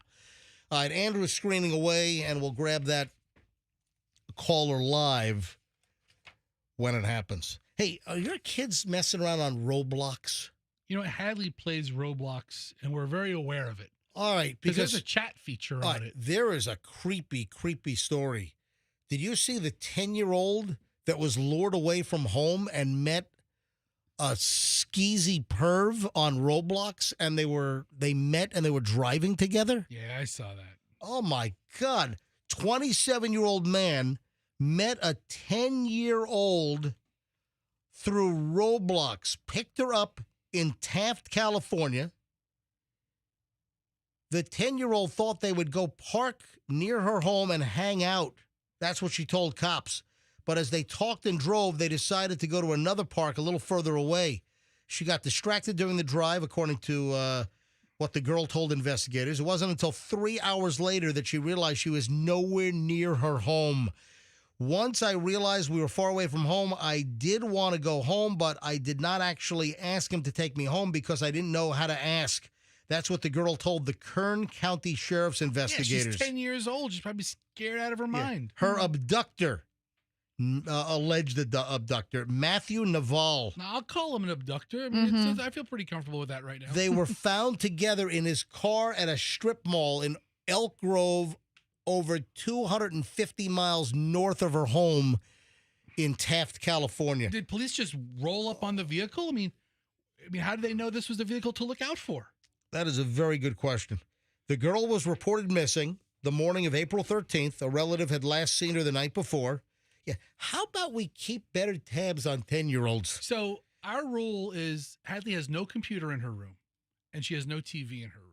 Okay. So she has no way to communicate with anybody. And she has a phone because she's in 7th grade now, but the phone doesn't go in your room either. But the phone stays downstairs. I'll give you the rest of the story. I have an answer to your question in just a second. First, let me give away the money. Let's go. 9:45 at the MJ Morning Show. Hi, good morning. Who's this on line 6? It is Deanna, and don't worry about answering him. You're going to answer me. Oh. Okay.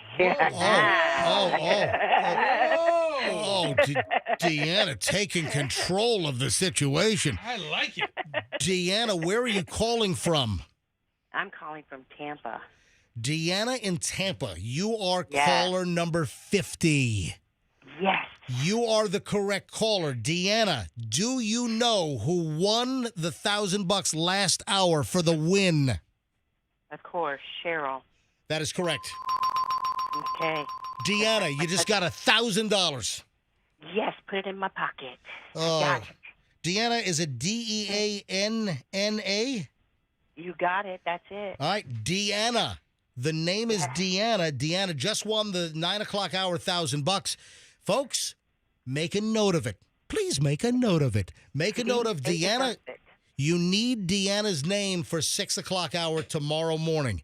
You sure. Yep, you always need the last hour's winner's first name and then be the right caller, and you got $1,000. Hey, thank the Kemp Law Group. Thank you, Kemp Law Group. Yep, $1,000 from the I ATMJ. appreciate you guys. Hey, Thank you so much. Deanna, can you use $1,000 about now? Oh, heck yeah. Yeah. Why can't you? Yeah, damn right. All right, Deanna, thanks for listening to the MJ Morning Show. It's highly appreciated.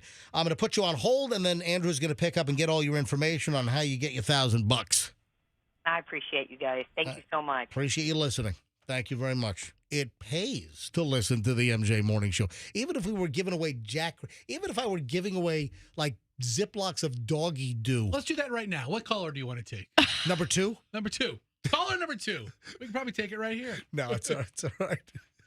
Every line is still jammed. Pick some. Well, first of all, the lines would still light up if I were giving away Ziplocs of poo. But I can bring in a bag tomorrow full of Mabel's mysteries. Listen, all right. The point I'm trying to make is that this is still the best morning show in town, even without like blowing out $1,000 every hour. So this contest is off and running. People love this thing. All right, so back over to the Roblox story. So you wanted to know, how did they find the 10-year-old with this 27-year-old cretin, right? I mean, the 10-year-old probably didn't tell her parent she was going to meet this guy. No, one of the relatives had no idea she was gone. Last time they saw was like the night before. Well, the girl was reported missing on April 13th because a relative had seen her the night before. Her family then used an app that showed the girl's phone was near. I don't know whether they had the Life 360. We're all on that. Michelle, myself, Chloe, and Julian, our whole family has a family circle, and we're on that Life 360 app. So, when Chloe was doing, a French Sorbonne class for the summer in Paris, I was watching Chloe move all around Paris. It's like, see exactly where she was. Oh, look, she's on the Rue de, I don't know, something or other, near the Eiffel Tower. See, what would be cool is if you could track her and it could show every credit card charge as she travels. Yeah. Ding, ding, ding. Man, my kids, I got to get them under control with their credit cards. Yeah. All right. So the iPhone, I guess, this guy's iPhone. We have the iPhone family plan, or Yes. where Find My iPhone. I know where everybody is. Yeah. We don't have the Life 360, So but we have something like that. The alleged perv is Matthew Naval. Yeah. Or is it Naval? Naval. That's even creepier. We'll let his cellmate figure out the correct pronunciation. Throw this guy away. Yeah. Cellmate's going to know whether it's an innie or an outie. So. Oh, you're gross. Right. Show me that navel, Naval. So apparently the girl's phone showed up on the family app, but also connected to a mobile hotspot called Matthew's iPhone, which was obviously this guy's iPhone. They also found a friend of hers on a popular word, on the popular word building site, Roblox. So the name was the Matt 3798, and that was him. So isn't that great? 27-year-old guys picking up 10-year-olds on Roblox. Because I guess on this popular word site, there's a chat feature, and there's a chat feature, and like I said, our safety precautions is she never plays. She plays in the room next to us, but not upstairs in her room. There's no TV, there's no computer. So this guy's handle was his name and birthday. Yeah, the Matt, and then whatever the numbers 3798 makes him 27 years old. What? Oh wow! So you're right. Matt 3798 would be March 7th of 98. That's probably what it means. Idiot. Yeah. This guy deserves the moron, not the Matt. He's the moron. He deserves a sentence, boy. Well, I hope he gets it. All right, that's going to do it, man. 9:51 at the MJ Morning Show. Michelle, anything that I grotesquely missed on today's show that we need to mention before we shut her down? That I wore my matching Fester shirt. Oh, that's right. Michelle wore her Superman shirt today. I know. Just for Fester. Yeah. Listen, I appreciate it, lady. Hey, Andrew, get a shot of Michelle in her Superman T-shirt. You got it? You know what, MJ? I'll tell you. Oh, also, hers has the belt. It looks good. Yeah. Do you have her belt as well? Do you have it? There it is. Yeah. Next time we go to dinner, MJ, I'll have my wife wear the superhero shirt of your choice, okay? I'm trying to think who that should be. I mean, listen. Catwoman. Ooh. Oh, yeah. Ooh. Yeah. We got to roll. All right, folks, have a great day. The website is mjmorningshow.com. My Instagram is Certified MJ Radio. Give me a follow. The email to get a hold of me with any content, hot tip, any buzz, anything I need to know. You can remain anonymous if you want to. My email is mj@mjmorningshow.com. Have a fantastic day. We'll start the money all over again at 6 a.m. tomorrow. The ATMJ kicking out another $4,000 in the 6, 7, 8, and 9 o'clock hours tomorrow morning, all thanks to the Kemp Law Group. And we'll see you then for the Thursday edition MJ Morning Show on Q105, 104.7 FM, and let's be careful out there.